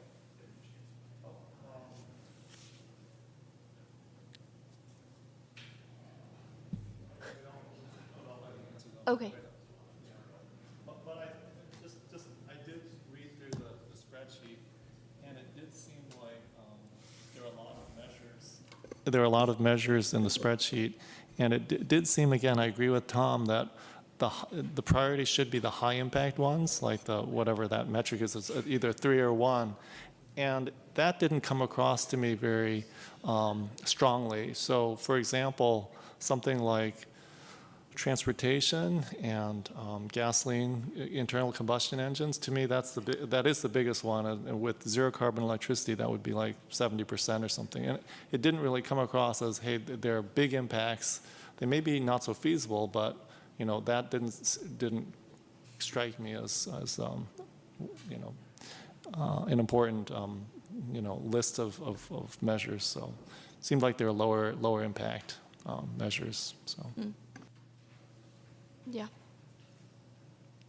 I didn't understand their rating system. So they have 1 through 3, it seems like, for every one. And after equity, they say 1 equals low or benefit, which I didn't understand at all. And then they would rank some things as 1-2. So it's like, God, if you only can go up to 3 and you can't even nail it down to 1 or 2, this is really not very, I don't even understand what they're telling me. He described he described the 1-2 to us, and I can't remember now. It's not between 1 and 2, which is what it seems like intuitively. It's some other scheme that he was working on. Again, this is not the conversation we're having tonight because it will be fruitless. Right, and there are quite a few of these, and I have to admit I didn't read them all. So is there a way we can, my suggestion would be we actually look at the strategies, and now that we understand how to weight them, we can, but we should come up with some because I really don't understand their weighting system. I don't think we have time to go through each one individually, and I think the idea was that we look at this and these items before the meeting. I think overall, usually the first one or the third one were what I saw as kind of the best ones, I guess, which I think was their goal for it to be higher priority. There felt like there were too many measures sometimes. Well, that's the point of this exercise, is to Narrow down. prioritize and narrow down, yeah.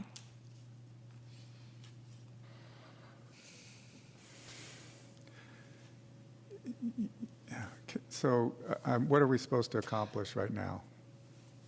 These are your discussion questions. So maybe we want to begin with the electrification and energy efficiency portion. I thought the first one was the best leadership opportunity, which was the adopt building code update to require all electric buildings for new construction and major remodels / redevelopment starting January 2020. And then I thought the third one, which was pass ordinance to require rental units to meet baseline levels of energy efficiency and make more stringent over time, though impactful, felt to have notably low feasibility. It says over time. I mean, you could, I think, anyway, a lot of these need a lot more explanation. I guess there's some explanation over here on the right. But again, I haven't looked at these in any level of detail. I don't think doing it on the fly right now at 9:05 is going to work. So again, I'm asking, is this our last chance to get any comments on these? Can we provide comments to you to pull together to get back to the consultant? Or what are our options here? I mean, the questions here were the ones that we asked you to prepare for, to help inform the analysis. But if you've already provided a lot of feedback on the strategies that you see on that list through your presentations last month, so this was just like an added opportunity for you to provide additional feedback on the analysis before we complete the analysis and put those strategies in a draft plan that then you'll have. Once they're in the draft plan, you'll have months to review and provide comment. Was there are these in a certain order? I mean, they're grouped by broad category, but then within the category, are these? I think he prioritized them by the ranking, right? He prioritized one section of it, and I assumed electrification. it continued through. I think the electrification portion was definitely like the meatiest of all of them. And these questions come up the most for the electrification, in my opinion. So if it had, so you can make no clarification on what a number means. Like, is a 3 better than a 1? I don't have it in front of me. But that's not the conversation we're having tonight. Yeah. So One clarification question, Claire, is the column which is labeled quantification data needed, is that something that the consultant is planning to do? Is that just a marker for future work? Yeah, I guess there was a lot of questions just in the presentation. I think the goal is for us to not focus too much on the actual formatting of it. yeah, and I apologize. I shouldn't have given it to you. I wanted to give it to you so you have it. And I thought it'd be easier to answer these questions if you had it in this form than in the previous form we gave you. But if you don't want to talk about this, I can answer Max's question, which will be answered on our next step slide. But I want to give people a chance if there's anyone else who wants to share. Yeah, public comment if you want to come up.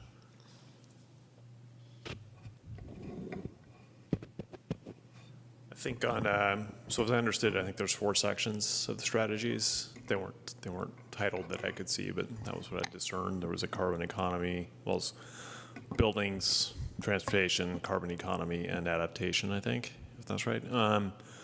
So I think on buildings, real leadership opportunities for Albany to figure out how to subsidize successfully electrifying existing buildings.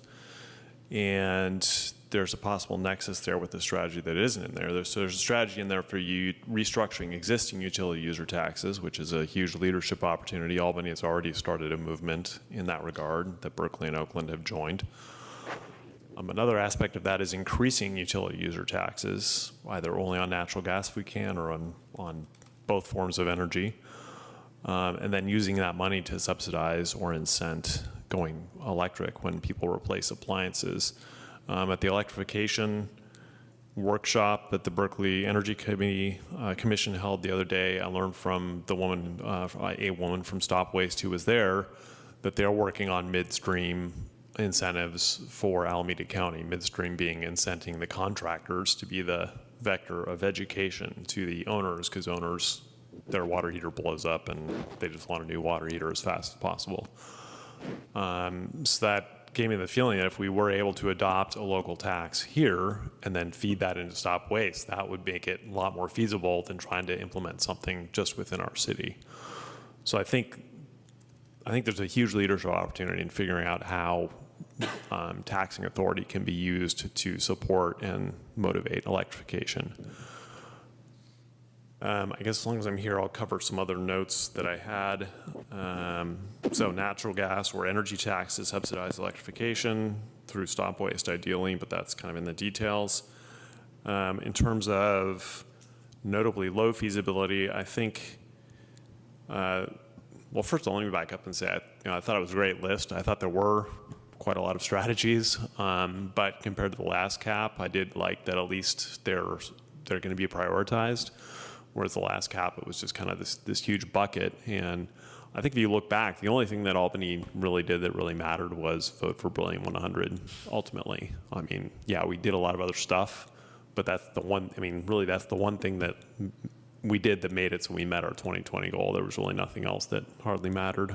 So I think it's important to keep that in mind when thinking about these strategies.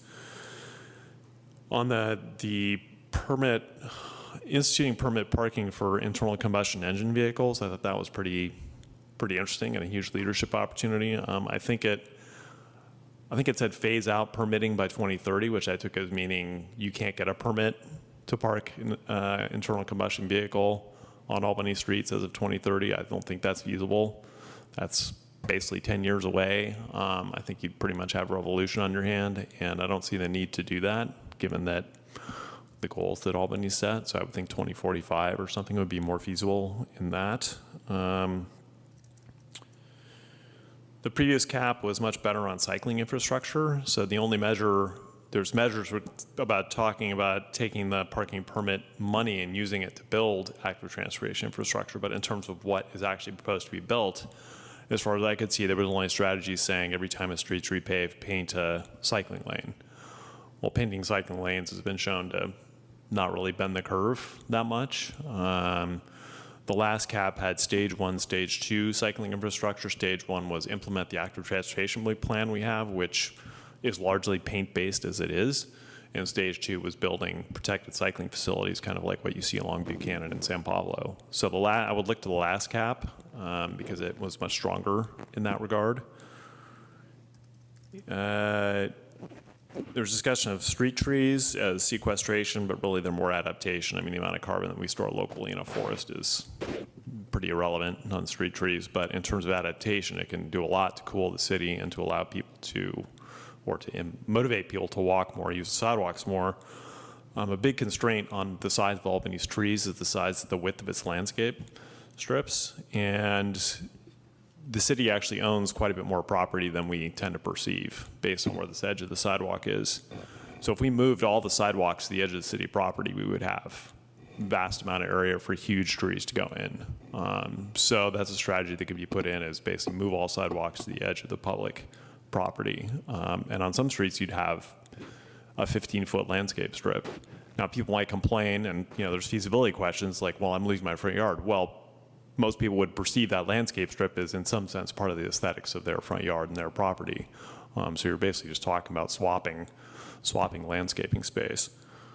So you can get these bigger trees, the bigger canopy, that actually do have an effect of cooling the local climate to compensate somewhat. There's something in there as well in adaptation about implementing the bulb transition study with regard to sea level rise protection.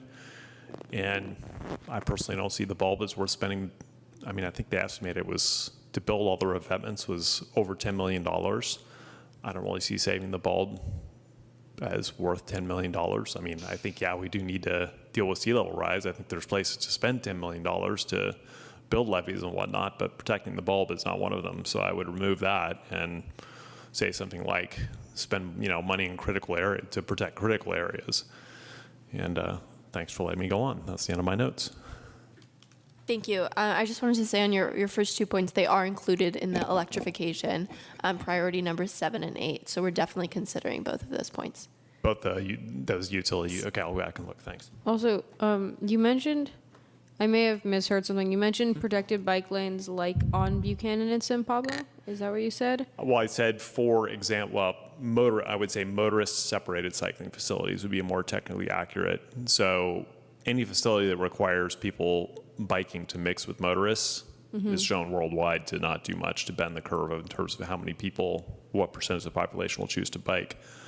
What is critical is to separate the cycling facility from motorists. And so where we have that in Albany is the Albany Greenway, Buchanan, and San Pablo.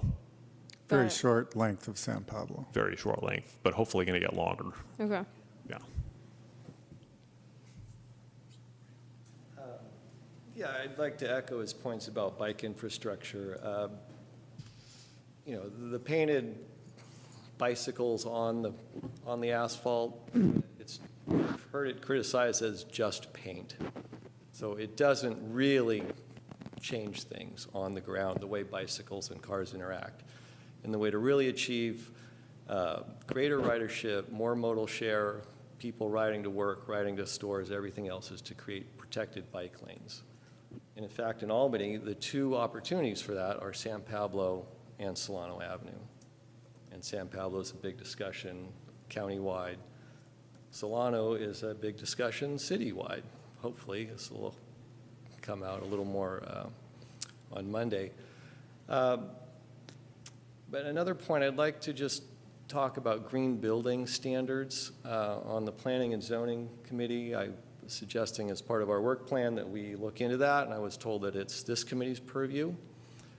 And besides the gas, no gas ban, or the, banning gas infrastructure, I don't think there's been much of any other discussion about green building standards. And I think it would really be worth looking into some stricter standards for energy consumption of buildings, building material sources. There are a lot of things out there. There's passive house standards, architecture 2030, living building standard.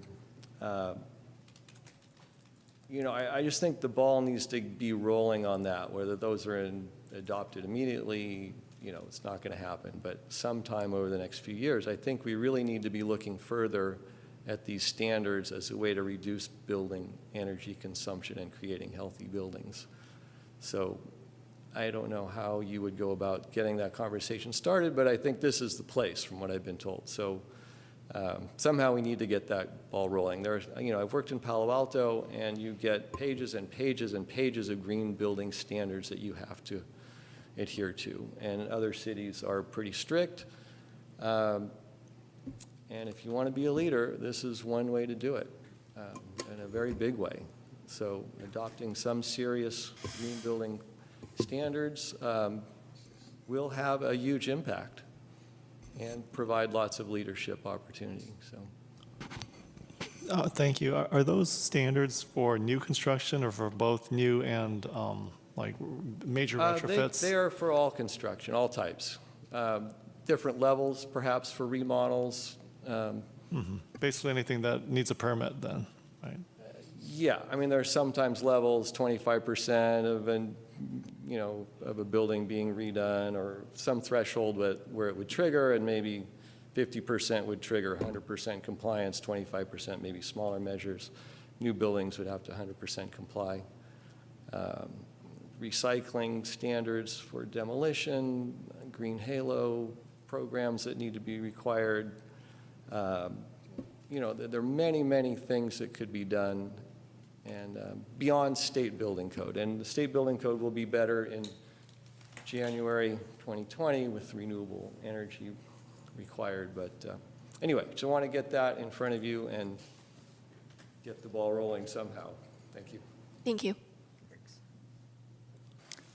I have just kind of a quick comment. I mean, we've had many discussions about doing green building codes and stretch codes, and my take on it is, I mean, even with trying to even get the BETO in place, is that it's kind of a staffing hurdle, that we don't have staff to support putting together those kind of very detailed and extended type codes. But I think, I agree, we should look at that again, and I think part of putting forward, you know, restricting gas in new construction is falls under that category of doing things that are more green than the current code. I mean, we had a very detailed presentation by Jeff Bond last time we met about the hurdles of doing all this. So I don't know if anybody else on the committee wants to speak to that. I mean, this sort of my perception is that that's a big, for some reason with our little city putting out codes that stretch what are just the default codes are difficult for us to pull off. Isn't this the next agenda item? Yeah, that's what I was going to say. I realize these are simultaneous conversations, but maybe Good we segue would then. talk about, I think does anyone have other comments? I had a couple last things to mention. I know we're pushing tight on time. In terms of unintended consequences, thinking about the rideshare program and scooters, how to encourage helmet use with these programs. And then also, I feel that there's a general public opinion that is not very pro-scooter, and kind of where the scooter would belong on the road and how to make sure it won't interrupt pedestrian traffic. Or bikes. Also, I mean, as far as the first thing I think of when I think of issues with scooters is blocking just basic accessibility in walkways. Like if a person in a wheelchair is trying to get down the street and there's a scooter in the sidewalk, someone who wasn't in a wheelchair could step over it and not think twice. But someone who is for someone who is in the wheelchair, that would be a hindrance. So you're saying like, what's the place of scooters on the street? And I'm assuming that you mean like when they're in action. And I think we also have to think about what's the place of scooters on the street when they're just like standing there and when they're not in use. Are there any other comments on these strategies? If not, we can segue into the next action item. I have another I slide. just wanted to know is there anything more we need to do on this? I'll just talk to you about what our next steps are, so you have that context, and then if I don't answer your question, let me know. So we're going to integrate comments, or the consultants are, and then they're going to group strategies by objective and outcomes. So right now they're grouped by, general theme, but they're going to say, okay, these are all electrification measures. We have a goal to electrify buildings. These are all measures. Do we do them all at once? Do we do a phased approach? Do we, are they redundant and we can take some of them out? So that's the next step. Then refine the list of strategies based on the weighted analysis. And from that refined list of strategies, they're going to do a further analysis of those chosen strategies. So they're doing a forecast and looking at greenhouse gas potential. Obviously, there's a lot of assumptions that go into that. So it's not a perfect science, but that's how they're going to help further prioritize those actions for implementation. And then they're going to incorporate that shorter list of strategies into the draft CAP. What we're planning to bring to you next month is the draft climate action plan, including those strategies, plus we can share the strategy analysis. So we're going to have the draft CAP open for public comment starting at your meeting, and then we're going to go to other committees and commissions and get feedback. But, and we'll do a council work session in July as well. But I think we don't need to give the sort of detailed analysis of all the strategies to all those committees and commissions, but we can bring it to you if it's of interest for you to see that higher level of analysis. I assume it is. Yeah, I was just going to say it feels particularly important for some of these to go to the Social and Economic Justice Commission, and also considering, who we are on this committee and thinking about equity and how we interact with that. Yeah. Yes, we're bringing them to all active committees and commissions. Does that sound about right? Active. So I had a question. So the draft, when it comes back to us, you said by our next meeting? Mm-hmm. I'm looking at their schedule. Yeah, and since I posted that, we sort of changed a couple things on the schedule. So the implementation plan is going to happen later because the draft comment period, we're going to get a lot of comments. I'm sure there'll be a lot of changes to the document. And so we're not going to start the implementation plan until like late July, August, when we kind of have a sense of what the final strategies will really look like. The other thing is where the BAE analysis is going to be on that timeline as well, where they can do some of the work now, but we don't want them to do a deep dive into figuring out how we're financing these things until we know which things we're planning to do. Yeah, I guess the question I was going to ask is, when we have the draft cap, and it's, I guess, before, all the comments after that will be rolled up and will be put into a final version. Is there going to be, can we have another public workshop, or are the public workshops over? We had decided, so we had talked about doing a public workshop, but our consultant recommendation was to do a survey because you can get you can get better feedback that way. You can have some pointed questions like, how do you feel about this? What should we change about it? Instead of getting into like sort of the details too much, because it can be tough for us to incorporate those comments. So they have a draft survey that they've used that they found to be successful. So that was our plan. But I think what we'll do is we'll have them give a presentation in June, and we'll promote it so that we recommend that people come and provide their comments, their public comments on the draft that way. And then there's the council will have a study session too, which is another opportunity. Good, thanks. So how do we, as a committee, give feedback? I mean, when we get the draft, do we individually send feedback to you, or? You can because do. this is going to be a massive amount of. It's going to be a lot of We're not information. going to be able to discuss here, right? So. Yeah, I mean, we'll give you an opportunity to discuss kind of overarching themes, but the details, anything that you want to mark up should be, you can send to me, and we'll probably have Lizzie be the person, but because she's not here, I can put her in charge of that. You'll send it to somebody. And you can do that before the meeting, but you can also do that anytime during the draft comment period, which will be at least a month. So there'll be a lot of opportunity for you. And then once, we'll actually bring the draft back to you in July, and it'll still be during the comment period. So you'll have like 2 times to discuss it as a group before we bring a final to you. And then the final isn't coming, the final isn't coming to you until, is it September?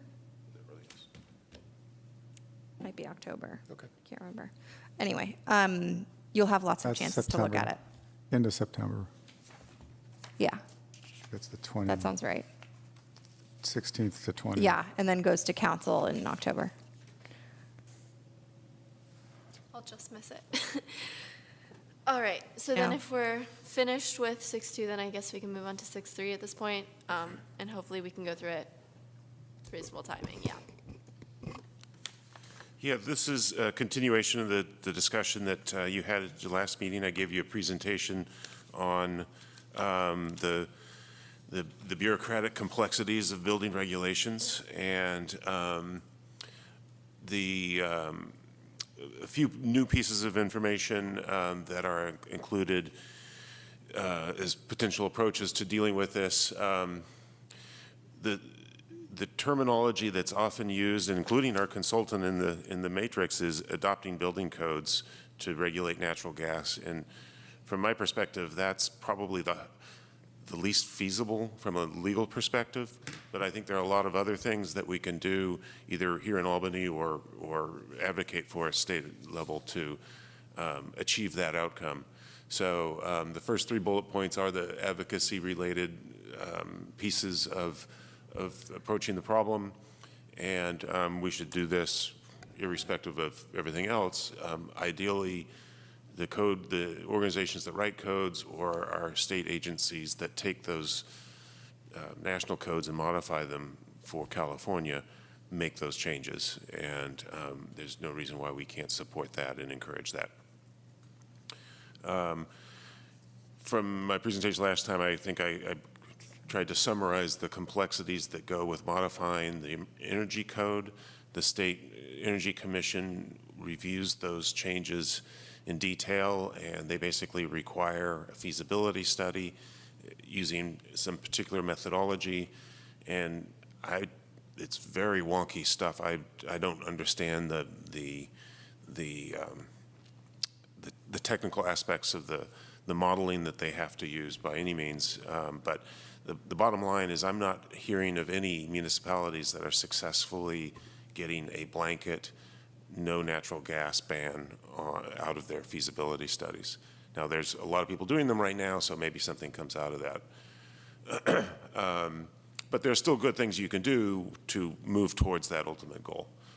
The interesting things that I think I'm looking forward to seeing how get resolved. First, the city of Berkeley, a council member there has proposed just kind of a blanket statement, no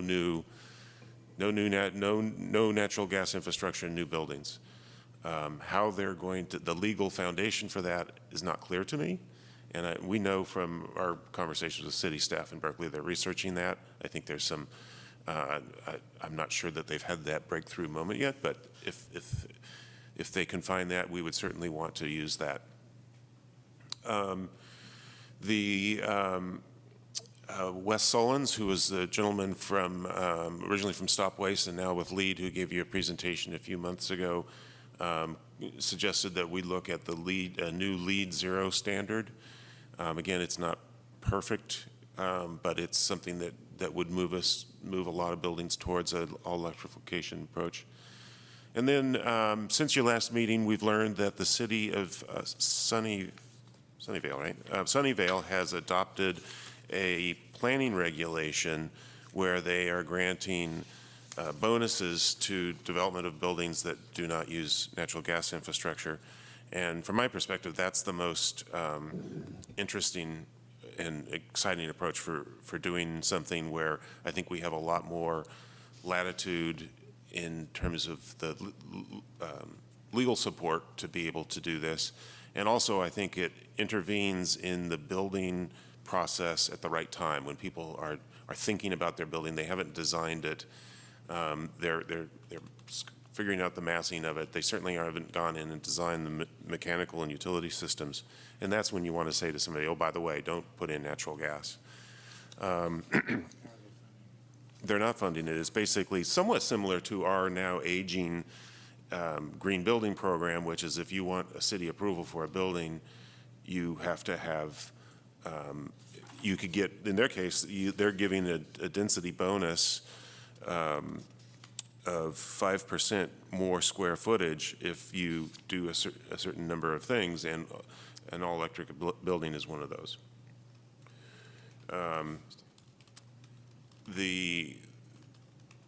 We don't have to use exactly their framework by any means, but I think it's an interesting starting point. And then, yeah, I think that's the main thing at this point, is to just kind of get a little bit more of your reaction to what the next steps will be. It seems to me that this is continues to be a very fluid area where there's a lot of organizations that are weighing into it, pro and con.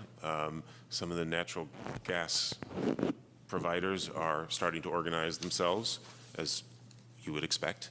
And so I think it's important to make sure that we do things in a defensible manner.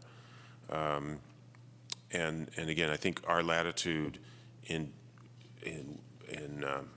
setting up our own planning standards is much more established than it is in our latitude to modify essentially state building code standards, particularly with the Energy Commission, which is very protective of their turf, and would look at apparently looks at these feasibility studies very, very carefully. So that was what we have prepared for you. Be happy to answer any questions or take your suggestions about next steps. I had a question when we went over to City of Berkeley and looked at their presentation, and it looked like EBCE was very interested in promoting this, and they have this consultant on board that is doing these studies. And the process, the way I understood it, maybe you can explain this more, was that if a jurisdiction's council passed agreement that there would be an ordinance to restrict gas usage in new construction, that wouldn't immediately go into effect, that would be then put over to the California Energy Commission to evaluate. And I think that's where these studies come in of cost effectiveness and everything, right? And the more jurisdictions to do that, the more weight there is to convince the California Energy Commission to take action on this, which would really have an effect in the next cycle of the code where it could come out statewide. So I think, again, this comes into sort of a leadership thing that, we could kind of make our own little special thing that has no applicability to the larger state issue, or we could try to participate in the state. So I don't,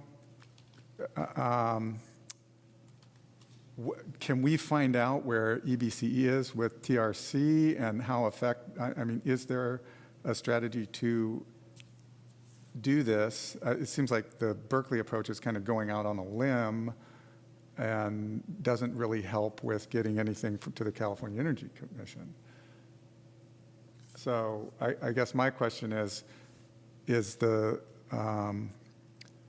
a local reach code just saying no natural gas in new construction, is it really completely off the shelf? Or are we still waiting for that information to come in?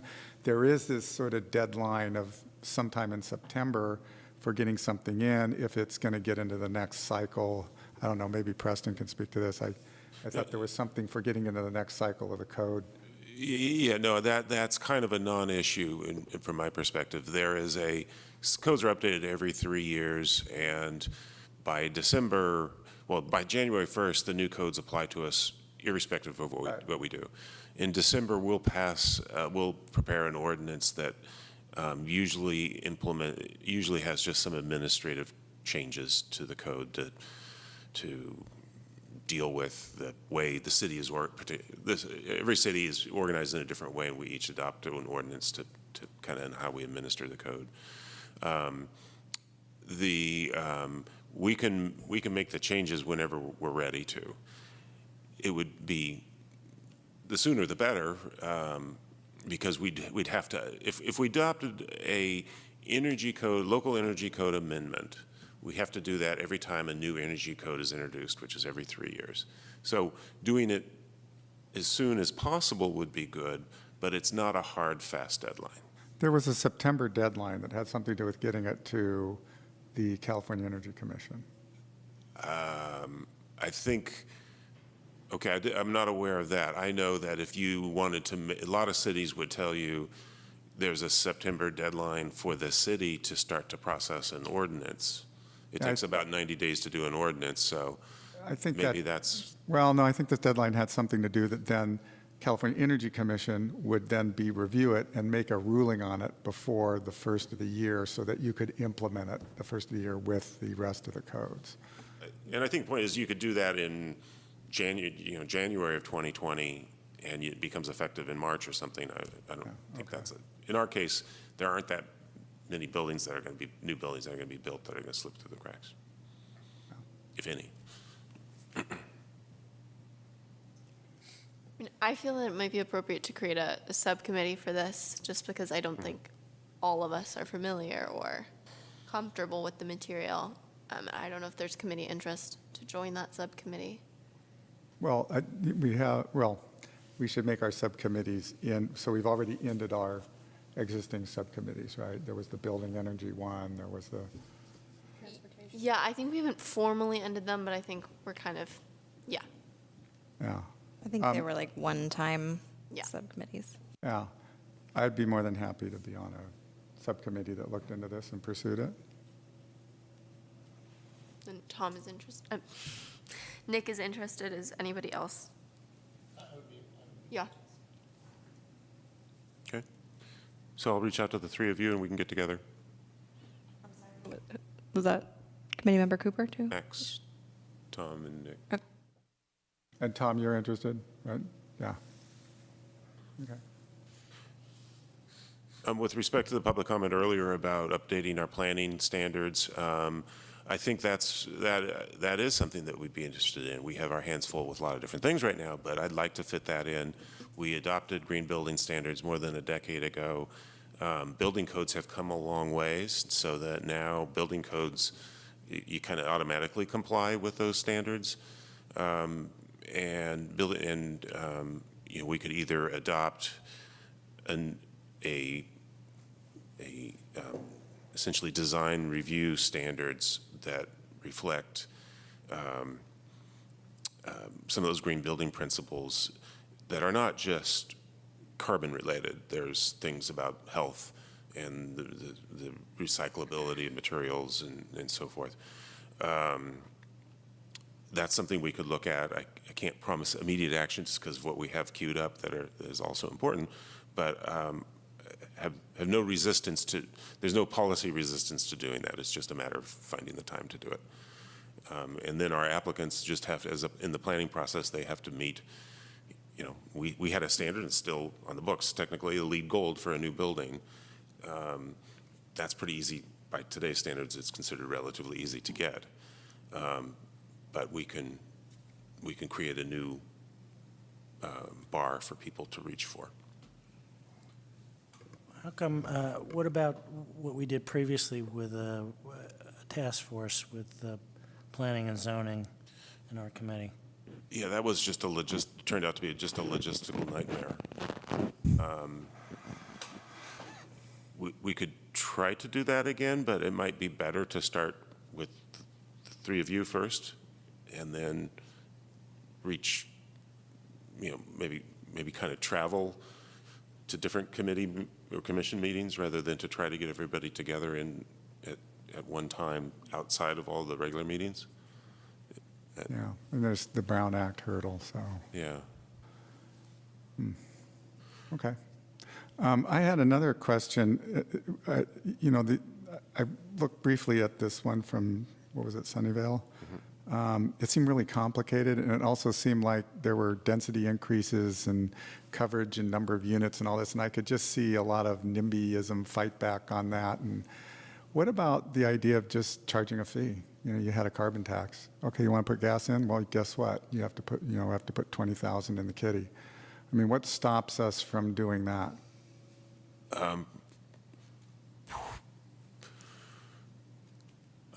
Probably Proposition 218, which is a measure that requires, we can charge a fee, we can collect a fee to cover the cost of services or the impact of projects without going to the voters. But if it's just, we're in effect taxing a certain kind of activity, that needs to go to the voters. So for example, our business license fees is a tax that has to go to the voters. We have different scales for different types of businesses. So my guess is something like that would probably need to go to the voters to get approved. So that would be a initiative or something that we would have to get through the council and then onto the ballot. But it's not a bad idea, and you can fit that into the next general election in 2020 or whenever. Yeah. Are there any fees that council has the authority to impose like that? Only service fees or impact fees. So. Well, this is a emissions impact. Well, an impact fee in the sense of if you build a new building, you're having a marginal increase in demand on our storm drain system or on our sewer system or something like that, so we can quantify that. I'm not trying to dissuade you from the idea. I would just caution you, it's probably would be considered a tax rather than a fee, and probably be I would expect our city attorney would say, would be more likely to need to vote. Bill, are you sure building permit fees, like extra fees, are voter approved? Our building permit fees are to cover our costs of, And we're not allowed to, we don't make money off of it. We don't profit, I in a sense. understand it, but you can. No, we can't. You can. No. Is the state law preventing you from doing that? Yes. Yeah. Because it'd be a way around the tax measures. Right, and if cities could do it, you would see that, you would notice, believe me. I've seen excessive building permit fees in some cities. Yeah, and that's because they probably have a very large building department, and they get really creative about who works in that department. That sometimes is a little shocking. So, I'll look into it for the committee. Oh, But my great. initial reaction is it's probably a tax measure that needs to go to the voters. And that's fine. Right. That's a good idea, but just, that's the route it would have to take.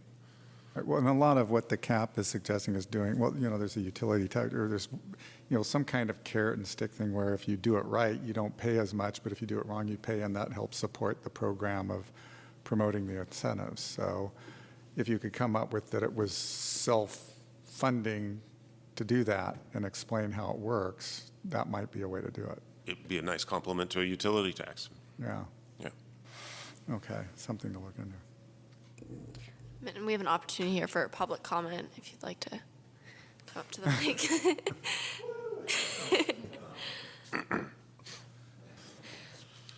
Wow, that's new idea to pursue. That's very exciting. Thank you, Committee Member Peterson. The difference, as I understand, between a fee and a tax is a fee has to be spent for the benefit of the person who pays the fee, essentially, in state law. A tax can be spent for the benefit of whoever. And so, for instance, we have a fee on our property tax bill for sewer services. Well, that's to pay for upgrading the sewer system, which all the property owners use. But you couldn't use that necessarily to just like gold plate the sewer in one part of town and not the rest of town. As far as these approaches, I've had some bad experiences trying to push and rely on LEED and to a lesser extent the green building ordinance. There's just too much wiggle room, and even in the material that's provided, the LEED Zero standard says, well, they can go all electric, or they can not use water, or they can get some waste certification. So they can completely avoid electrification even under LEED Zero. So I think that's, for me at least, a non-starter. I sort of think the green building ordinance is the same way. It relies on these density bonuses. Well, a lot of people say, I don't care. I don't want a density bonus for my duplex. I don't care about that. And so completely avoid that.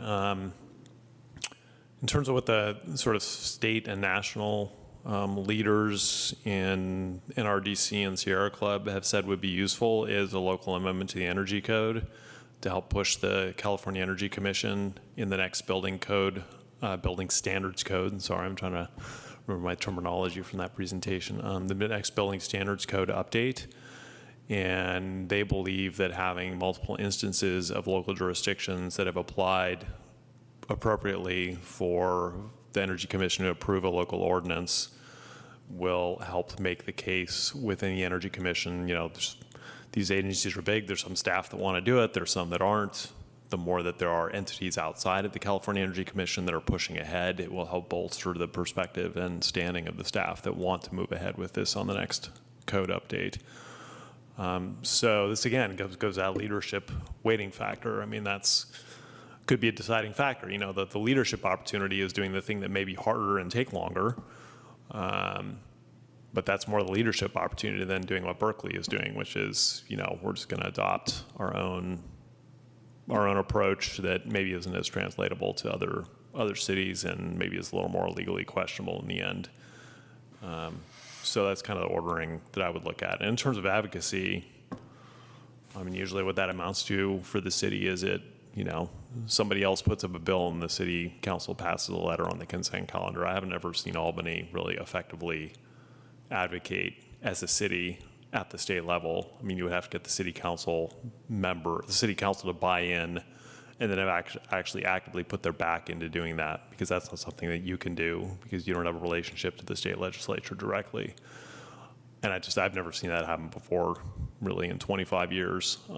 So while it looks good, I think it's, unless you think you can convince the council to direct itself to do something like that, and an individual council member to take it on and be a champion, that's basically meaningless. Thanks. Thank you.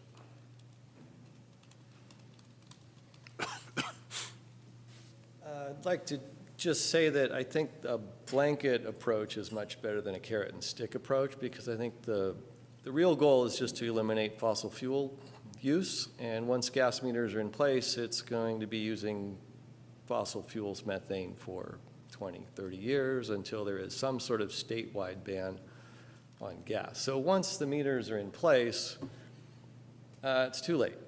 Even if there's some other offset, I don't think that's really going to be effective in terms of climate change and greenhouse gas reduction. So I'm not an expert on this stuff. I don't know which is the best way to get there, but I would argue for whatever gets us to a blanket ban the fastest, and hopefully legally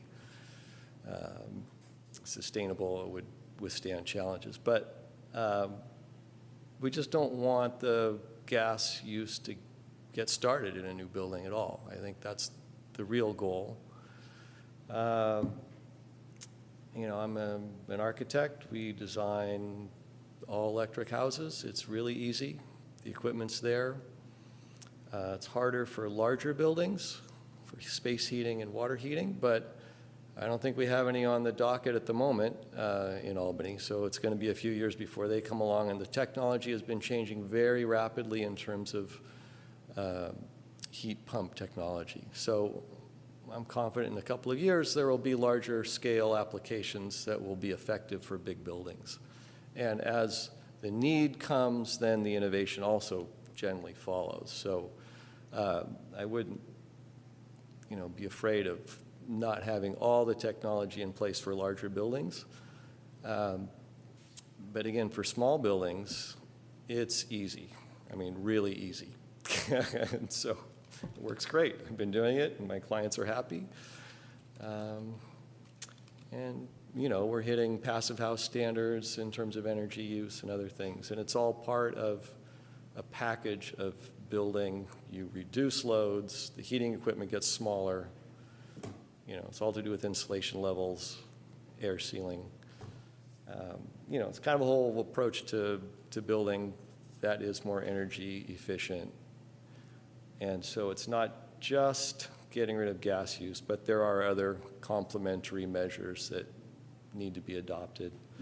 And the other thing would be somehow getting more solar panels on roofs, and not just new construction, but somehow incentivizing existing houses, people with their homes, to put panels on the roof that aren't required by building code upgrades. I am the only one on my block in Albany with solar electric panels on my roof, and it still kind of surprises me to this day that 1 out of 20-something houses, we're the only one. So, if we get to half the houses on every block, we're a huge way forward towards meeting our greenhouse gas reduction goals, et cetera. All right, thank you. Thank you. If I may, one thing with respect to upcoming projects that I probably could have said in the announcements, but there is an upcoming project, which is a proposed affordable housing project at Cleveland and Washington. And we are working with the development company, Satellite Affordable Housing, on the electrification of the project. No promises, but it's something that they're aware of. They're having a workshop next Thursday at the community center at 6. And if you're interested in attending, I think that would be an opportunity to talk to the development team about, well, everything about the project, but if you wanted to mention that in particular. Where's that going to be? In the community center? Next Thursday.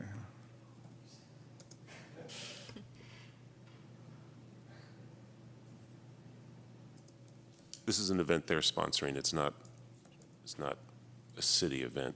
per se. When are they submitting for comment? Probably sometime this summer. How many units is that going to be, do you know? Approximately 60. 60 units, oh, okay.